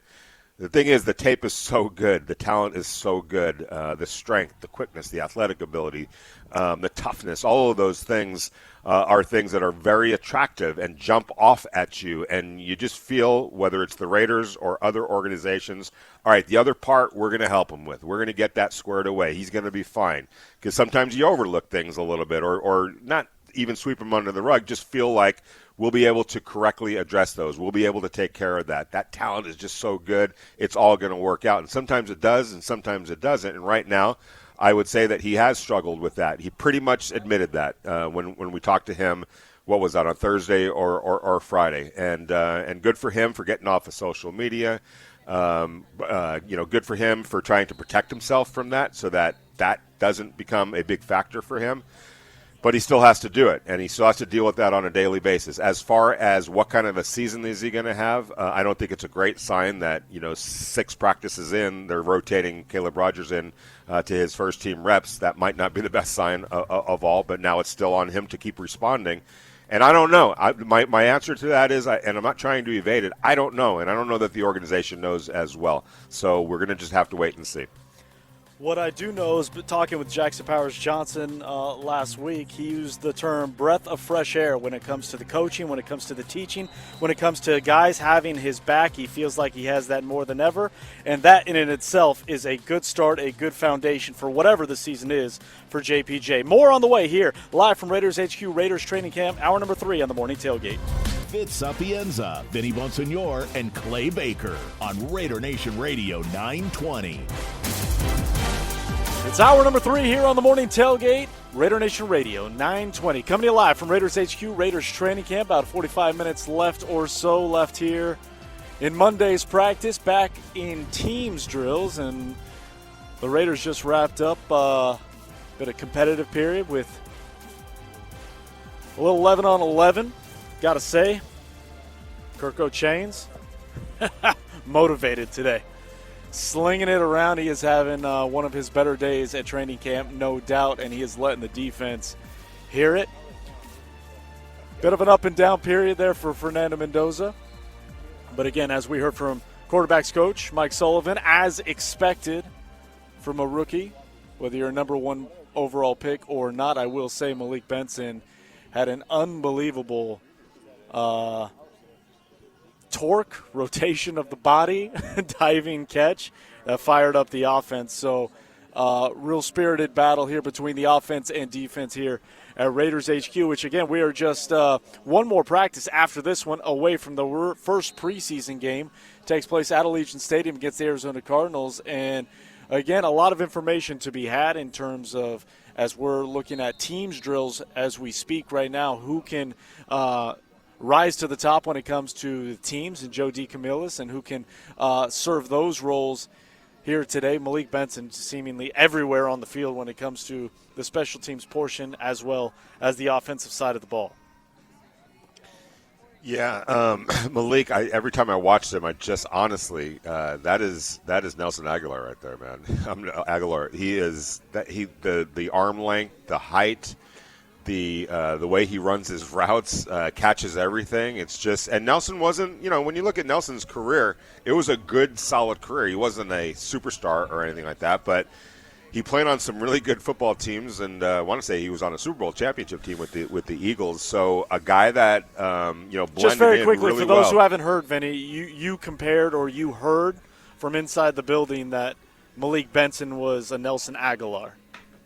Well, type. what I did was I brought that. I said, hey, this guy reminds me of Nelson. And they were like, ding, ding, that's the perfect comparison. So, yes, it wasn't that was brought up to me, but kind of, we stumbled upon it. Let's put it that way. We arrived there together. And the more I'm watching, and I saw that in the tape, but seeing him live, he's just built so much like Nelson and does so many of the Nelson, type things, which as a complimentary wide receiver, again, Nelson was never a number one wide receiver. I'm not suggesting that or overplaying how good he was. But when you look at the numbers, they were always really solid. And they always played he was always an important part of the offenses that he played on. Think about what he did with the Raiders even. He had a nice stay with the Raiders, earned himself a nice little contract after that, by the way. Yeah, and he and Derek Carr had a great chemistry. That was something that Carr needed. For sure, and that was when Darren Waller was doing his thing, and you had the slot wide receiver as well. Hunter Renfrow was doing his thing, so it all fit together really well. And so if Malik could just be a really solid number 2, I still believe the Raiders will go get that premier number 1 Justin Jefferson type guy if they're so fortunate to get somebody of that ilk. Malik can have himself a nice long career playing alongside that type of a wide receiver in Brock Bowers. I know we had this He's going to discussion. feast, in fact. He'll feast, in fact, in that situation. I know we had this discussion before training camp in terms of who was going to be your training camp here, MVP, things of that nature. And I know training camp MVPs don't necessarily always pan out into the regular season. I'll be the first to tell you, I have no idea what Malik Benson is going to look like, what he's going to do in the regular season. What I do know is what I have seen each and every day out here in training camp is that the volume in which Malik Benson has been a part of the offense as well as special teams, anything else tells me that he is going to be a major contributor to this team. Again, he's got to go do it when the lights turn on Sundays in the fall. But in terms of consistency, it has been there in a massive way for number 19. It started in OTAs, and again, it hasn't mattered who's throwing him the ball because he has been getting passes from AOC, from Fernando, and even Kirk Cousins on a more consistent basis, as training camp has gone on. Again, training camp, we still got a ways to go. We still got 3 preseason games to see what it looked like. But number 19 has flashed in a massive way, and there is reason for excitement, and there is reason to get excited about these day 3 picks that we saw in the draft. We're going to hear from some of them coming up after practice today, which will bring you on the flagship of the Silver and Black, Raider Nation Radio 920. But Clay, I know it sounds like a broken record with Malik Benson, but there's reason for it. Oh, there's reason because also, has anybody else really stepped up and wowed you out of the wide receiver room? Maybe just for lack of having any other superlative effort coming out of that position group, Malik Benson standing out on his own. But at the same time, you would love to see another story come out of there, especially like Jalen Naylor or Trey Tucker, to do something that is eye-popping and something that says, like, all right, you can really rely on this group to start extending the field, especially on 3rd down and perhaps even in the red zone. Yeah, I think there's no question that they're preparing Malik Benson for a role. That's clear based on what I was watching out there, and he's responding to that, and I think that's going to grow. And yeah, Clay, for sure, he's done it on his own merit. This isn't nobody else has looked good, so we're going to give some love to Malik Benson. Malik Benson's doing everything on his own accord. He's earned everything that he's gotten so far and continues to shine when they're providing stages for him. I liked what I saw. Trey Tucker was doing his thing. As I mentioned earlier, he caught that touchdown pass from Fernando, and I'm pretty sure the kind of numbers that we have come to expect the last couple of years from Trey are going to be sort of his baseline this year. I'm curious what Jalen is going to add. Been a little nicked up, so that's not helping right now. But hopefully for him, with more opportunity compared to what he had in Minnesota, the numbers will be better. In terms of the wow factor, it's not there. It's just not there right now in terms of that wow factor that you see when you watch a Puka Nacua or, when you see a Mike Evans or when you see some of the Justin Jefferson, some of those really top-line Jamar Chase. That's just not there. That's Brock Bowers, but Brock Bowers looks different than Justin Jefferson and those types of wide receivers. The Raiders just don't have that kind of a guy right now, and I don't know that we should be here expecting, guys like Trey Tucker and Jalen Naylor to really wow us. They've had opportunities to do that before. They'll have their roles, and they are good NFL players, but the wow kind of guys, it's just not there on the Raider roster, so it's up to Clint Kubiak and Andrew Janocko to kind of coach around that and make do with what you have right now. Go get your wow player down the road. Now, to be fair, the other side of the coin is not many teams have a Justin Jefferson or Jamar Chase, not just the Raiders. Clint Kubiak has talked about it's going to be a collective. Guys are going to unveil themselves. Who can be part of the answer at that wide receiver spot in that wide receiver room? Malik Benson so far answering the call. If you can't tell or you can't hear, we are live here at Raiders HQ for training camp. We had a little bit of a rave here for a second during that hydration break, which I'm not too upset about, as it seems like we're getting back into team period. But patiently waiting on the phone, 702-365-9200. Sammy in L.A. joining us here on the tailgate. Sammy, good morning. Welcome. What do you got? Hey, good morning, everyone. Long-time listener, first-time caller. Just wanted to share a story about how I became a Raider fan. So very quickly, I didn't come to this country until late 90s, mid-90s. But when I was back home, my uncle would bring souvenirs, and it was a Raiders souvenirs. And I really felt attracted to that shield, that logo. My uncle told me it was a football team. Fast forward to when I came to this country, I found out it was not soccer. It was a different kind of football. So I learned about Raiders history. I bought books. I read books. I watched a lot of NFL historical tape and fell in love with it.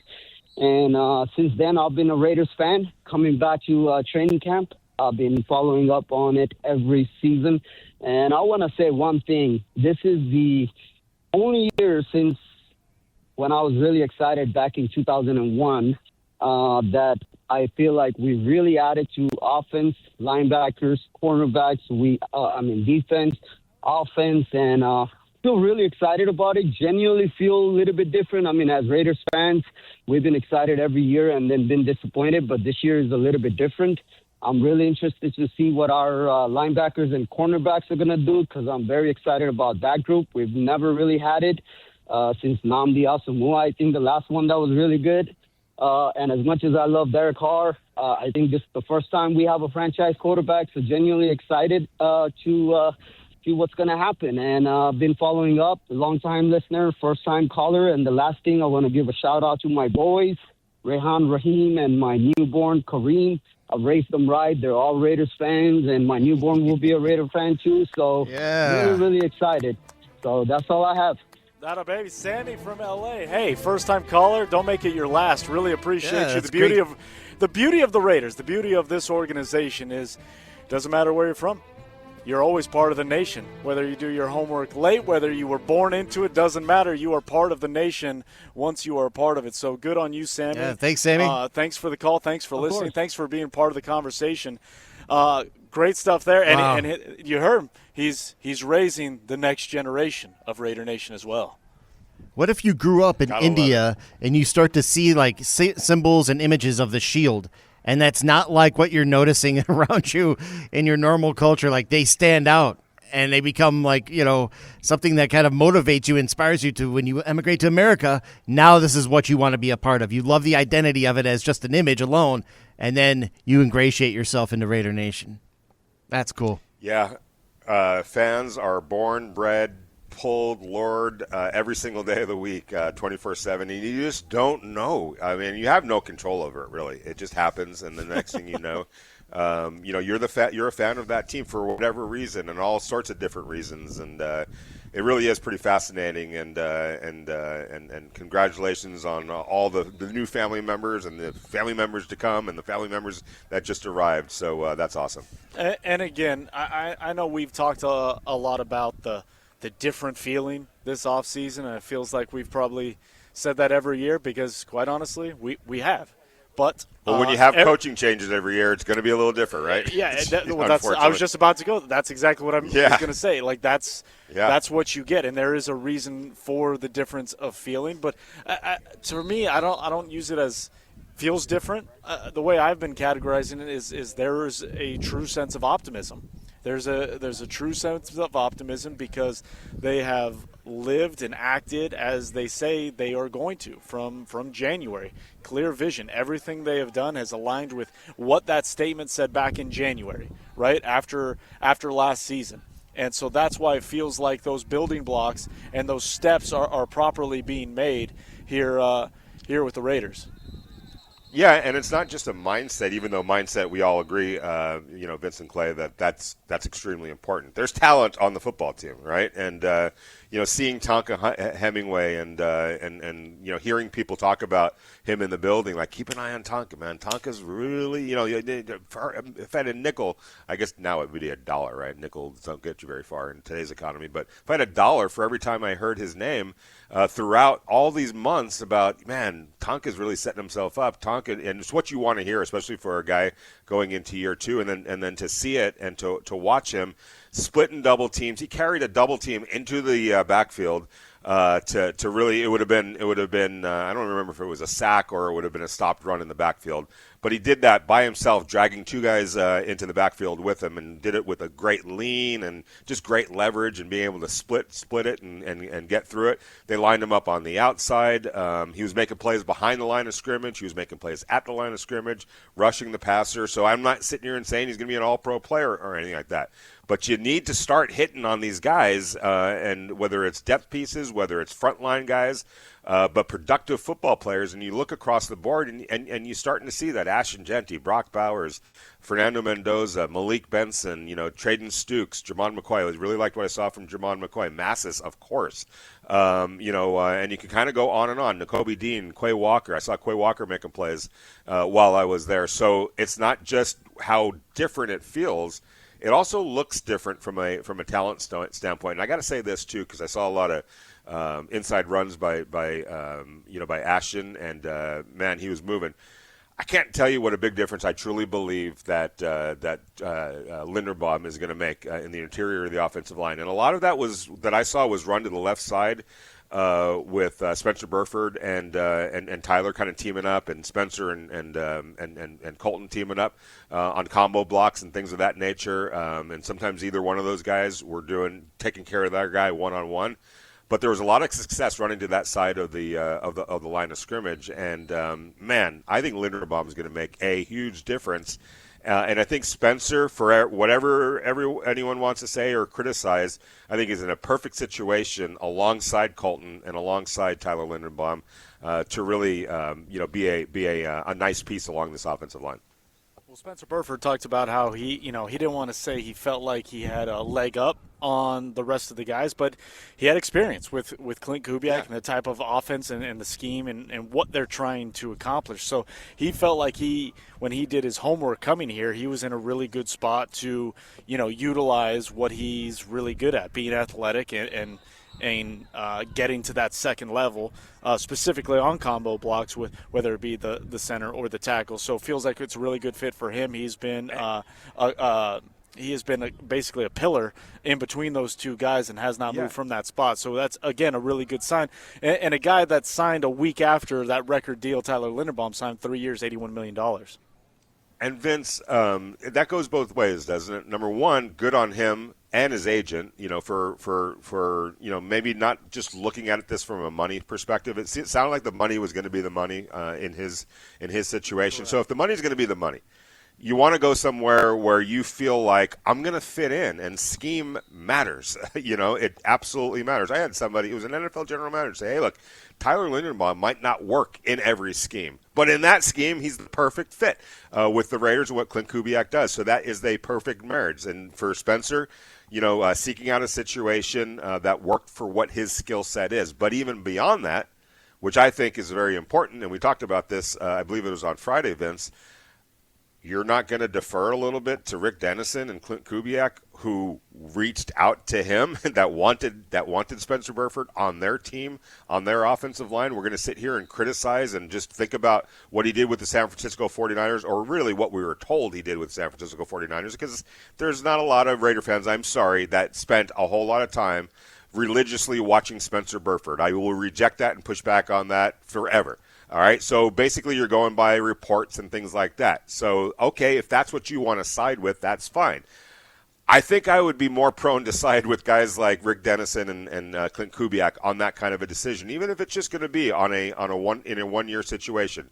And what really matters is what Spencer talked about. Yes, he does have a leg up, Vince, and I know he didn't want to come out really and say that, but he does. He's played in this system, and we all can agree that when it comes to the offensive line, knowing what you're supposed to do, being on the same page, being in sync, having an understanding of what your role is and on each and every play, because it gets complicated, is pretty darn important. And kind of what we didn't see, or what we haven't seen, with all the changes that the Raiders have made from a coaching standpoint, with all the new techniques that are being taught, because there's another offensive line coach, et cetera, getting 5 guys that know what they're supposed to be doing.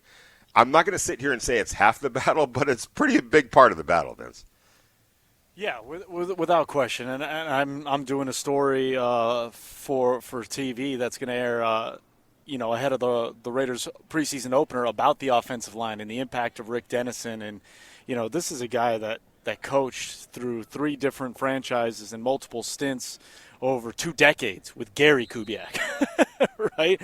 And in terms of accomplishing what they accomplished, and then, hitching his ride to his son Clint Kubiak over the last number of years. I mean, these guys speak the same language. They understand. Always did well with their offensive lines, Vince. And that's the biggest key to all of it. This isn't something that they're trying out. Right, like they're not giving this the old college try. This is, and I almost don't want to even use the phrase because we used it so many times last year. But in terms of their recipe, it is tried and true, and it has worked not just recently, but over the last couple decades. And so that's the reason for optimism, and that's the reason why there's true deference to Rick Dennison and this staff with what the talent is on the offensive line. They spend big money. They go and get a guy that they feel fits their system in Spencer Burford, and then they draft, a guy like Trey Zune, who they feel they can move all over the place. So again, the optimism is real. It has to come out on the field. There's no question about it. But they feel, and when I say they, I mean the coaches, this staff, and the organization. They feel they have the pieces to turn this offensive line and production around in pretty dramatic fashion. Yeah, and I saw it. I saw what they were doing in the run game when I was there and going, oh, my gosh. I'm going to just flat out say it does look different. And I'll tell you this, too. One thing that good coaches and Rick Dennison and Clint and those guys, they're good coaches. That's pretty obvious based on their recent track record, and in Rick's case, long track record. They also understand there's no perfect player. There's going to be flaws to everybody's game. There's going to be strengths.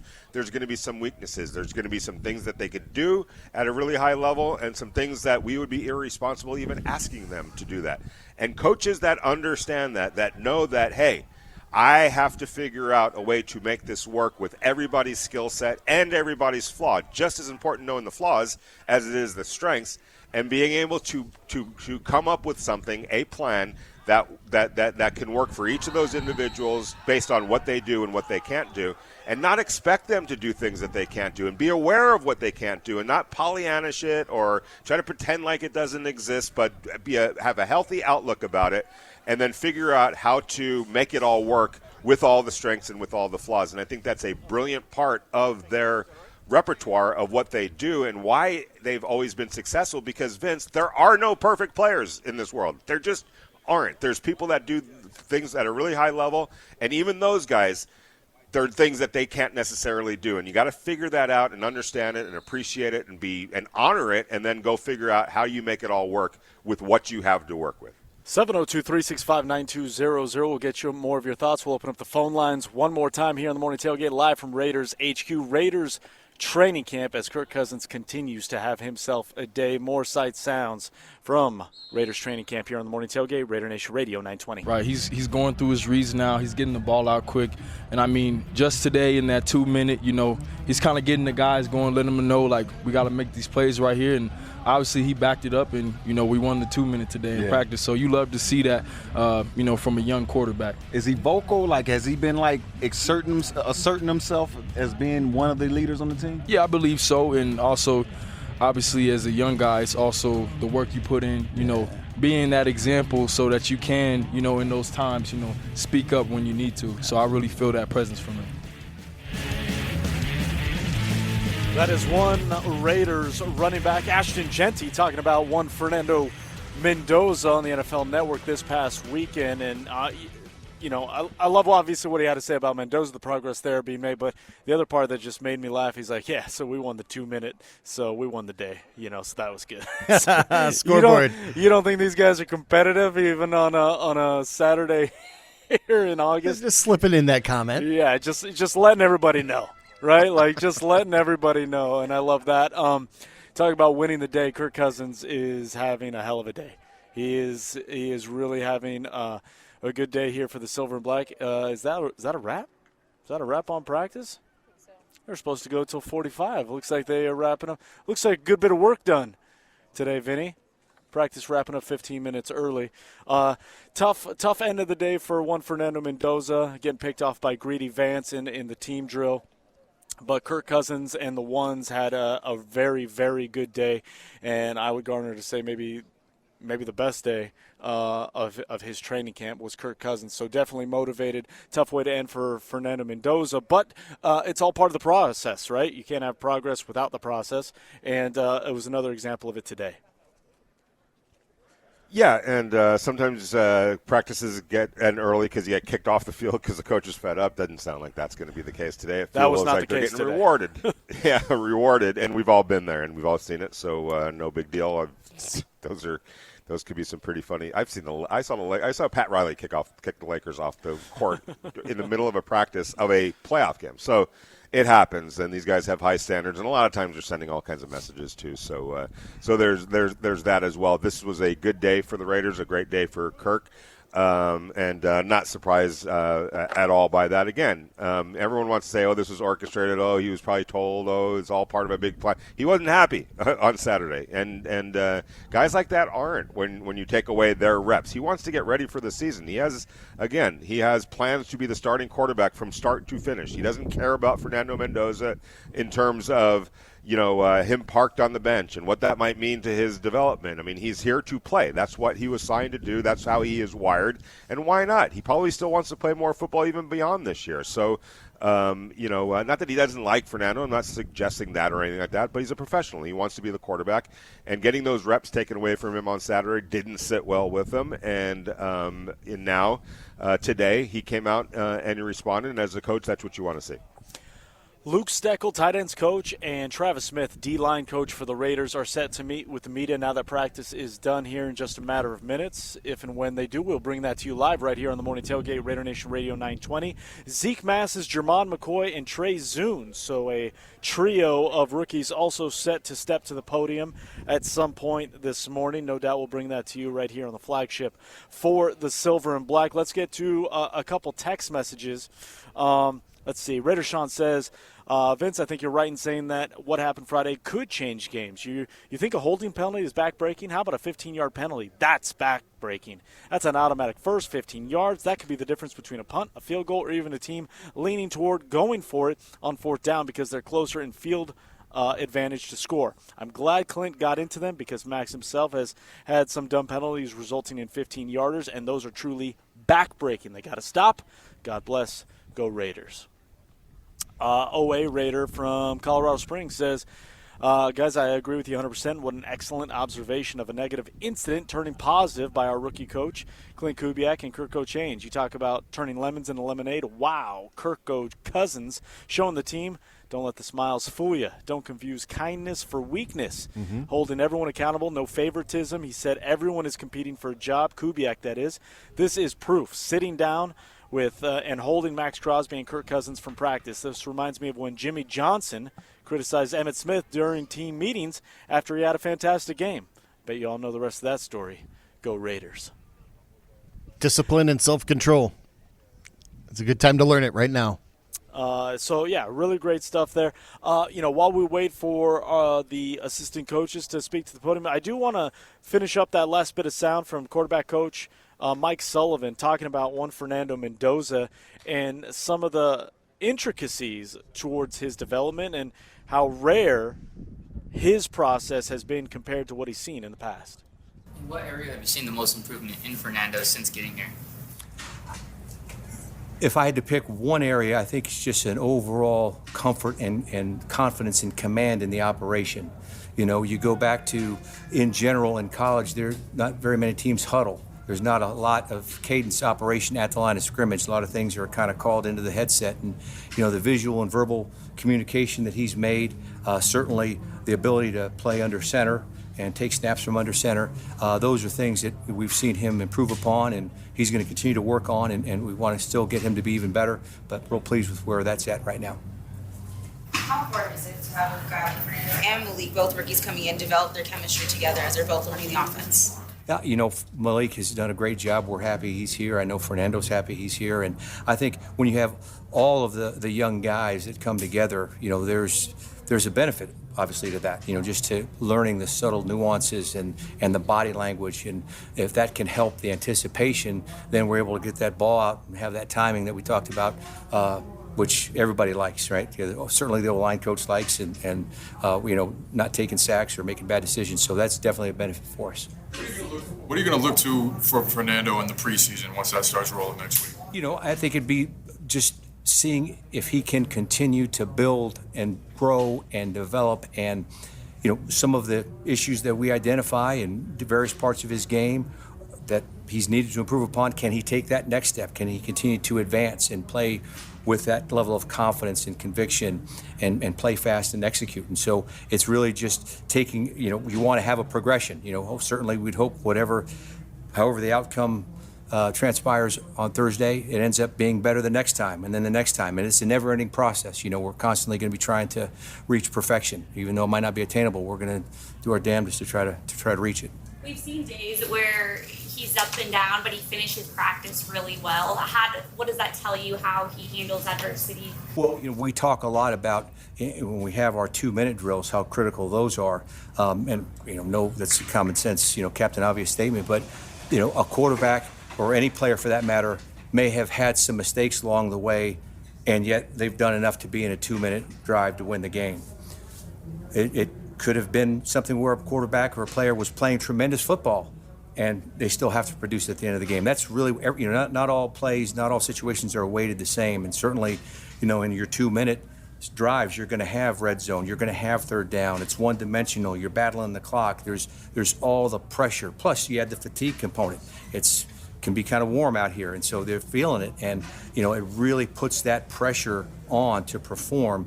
And we talk a lot about wanting to make sure we're at our best when our best is needed, and that's the time. So that regardless of what's happened prior to that 2-minute drill, good or bad, it's irrelevant. We've got to perform and train that way and get that callous and get that hardness, so that when called upon on a Sunday, we're able to perform.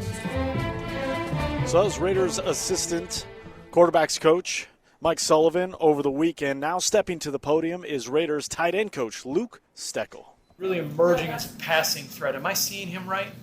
Yeah, I mean, Ian's a guy we're going to count on this year. We need him to do everything. So I know he's been kind of labeled in his career as a blocking tight end, but I think he's got a really proficient skill set as a pass catcher. There's a lot of great skill players on our offense, and there's only one ball to go around. But when the ball goes his way, we plan on him catching it and making plays with it. How do you think this scheme Kubiak likes to run best uses the tight end skill sets? It's a very versatile scheme. I love being in this scheme. I've coached in versions of this offense in the past. I think our group in the tight end room really loves it. But for us, it's just going out and getting better every single day. It's mastering this scheme. We still got a long way to go before we play our first regular season game, and we're kind of exploring every angle of the versatility this offense provides. And, as the tight ends coach, I'm really excited for what it looks like for our group. Yeah, how fun is it for you as a tight ends coach to be coaching in this scheme and coaching your Yeah, I mean, it's a lot of fun. It's a lot of fun. We got a great team. We got a great staff.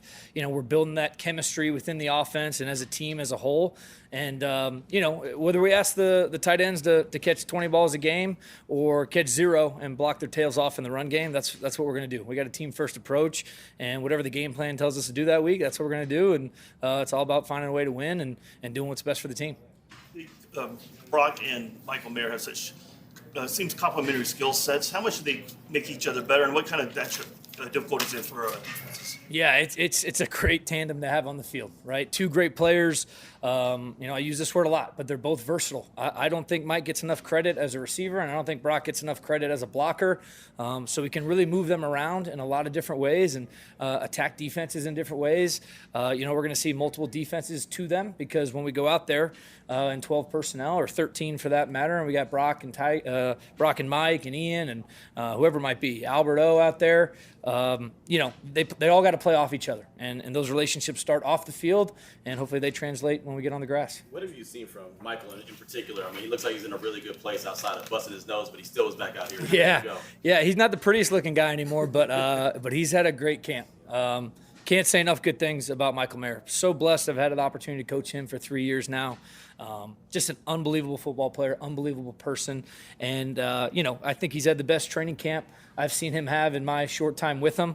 But I'm really excited to see what he does this year for himself and for this team. What does Ian Thomas bring to your group?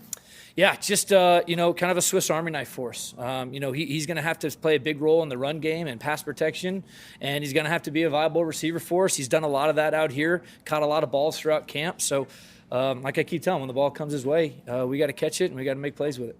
Just Chris Myrick a couple days ago. What have you seen out of him so far? Yeah, big fan of Chris. He's had to hit the ground running.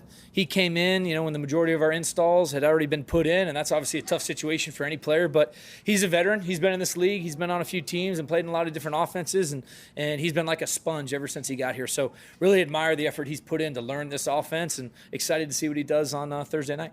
A lot of changes with the organization, with coaching staff, players, even front office, but you, Brock, Mike, it's like you guys keep on coming back. How important is that continuity for you in the position?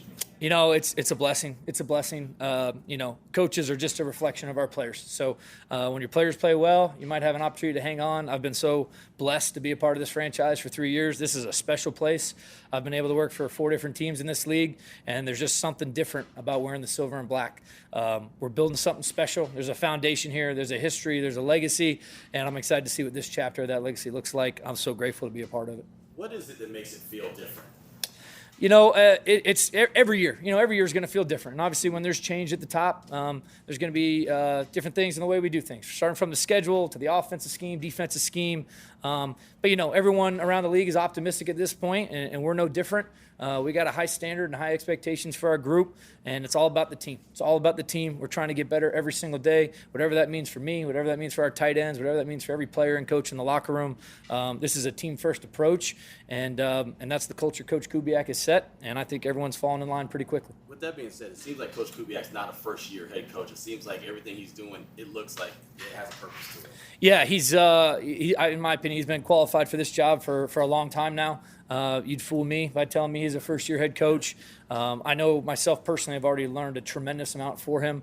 I think the players are responding to him. Like I said, he's the captain of this ship. He sets the tone for the culture of this building, and he's done a fantastic job so far. Hugh says that Brock's always open, and he is. Yeah. Obviously, he has the skill set to do that, but what about the mental part that helps him with that? Brock is highly intelligent football player. He's such a natural player, instinctive player. Some people were born to play football, and I think he was one of them. I think you could put a blindfold on him and he'd find a way to get open. He just has such a great feel for space out there versus zone coverage. He's got great release plans versus man-to-man when they want to come down and press him. But it all starts with the mental aspect, like you're alluding to. He's an extremely smart player, but he also puts in the work. He studies all night, all morning. He never steps on the field with a question. He's got all his questions answered because he puts in the work, but he's a really intelligent person. So smart people that study end up doing pretty well, and he's no different. What would you say is the overall attitude from the Titans? Yeah, you know what? I tell the guys all the time, we're going to lead from the front. You know, you can't call yourself a leader and be at the back of the line. So we're trying to set the standard for this offense, for this team. You know, that's the expectation I try to hold them to, and I try to have them hold me to. You know, we're all a group. We're all in this together. It's about we and us, not I. There's no egos in this room. You hear our players say all the time, we don't care how many balls we catch, how many touchdowns we score. It's whatever we can do to help the team win, and that's going to be our attitude. And that's going to look different every single week. Some weeks it is catching balls and scoring touchdowns, and sometimes it's blocking your tail off in the run game and pass protection. But we have a lot of humble guys in the room that are going to lead from the front and do what's asked of them, and hopefully it leads to wins. All right, Raiders tight ends coach Luke Steckel here with us on Raider Nation Radio 920 live from Raiders training camp at Raiders HQ. On our way back, we will get more sounds and sights from training camp, but before we do, we give you a chance to win a pair of tickets to go see the ex-ambassadors over at the Sahara Pool. That is for the September 26th show on Saturday. Tickets got to be picked up here at Lotus Broadcasting. Be caller 9 and they're yours. 702-365-9200. The ex-ambassadors at the Sahara Hotel. Red Raider Nation Radio 920. It is the final sit down here on the Morning Tailgate, Raider Nation Radio 920. Big thanks to our guests on today's program, the Monday edition, Alexa Belcastro, and you, Raider Nation, from the first-time callers to the long-time listeners and callers. We appreciate each and every one of you for the interaction, the discussion that we have right here on the Morning Tailgate, here on the flagship for the Silver and Black. You know, we brought you tight ends coach Luke Steckel, his podium presser live.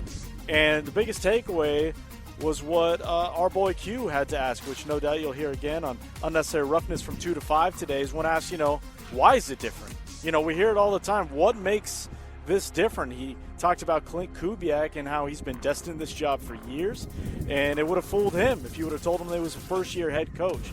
You know, it's just one of the many reasons he kind of talked about in terms of what is different, because when you talk about holdovers from different regimes who have been around a minute and seen the ins and outs of the good and the bad, mostly the bad, you know, when a guy like him says it is different, you kind of perk your ears up a little more, Vinny and Clay, and listen.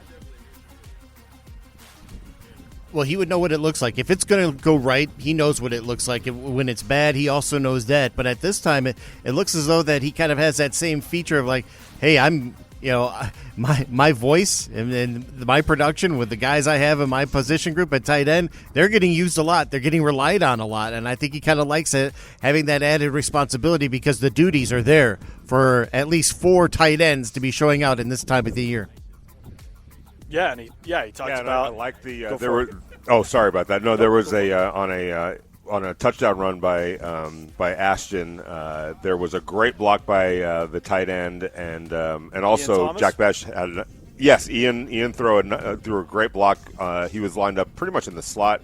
Jack was lined up outside of him.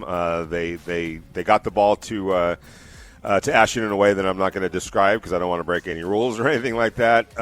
But it was a quick hitter, and it was beautifully run from the offensive line to the tight end, who made a great block, and then to Jack Bash, who made just as good a block to the right of Ian, and Ashton read it perfectly and was in through that hole in the blink of an eye and on his way to it was a legit touchdown against the first team defense. And you know, Raiders D-line coach Travis Smith was also at the podium simultaneously as Luke Steckel was talking, so I was kind of bouncing back and forth as we were listening.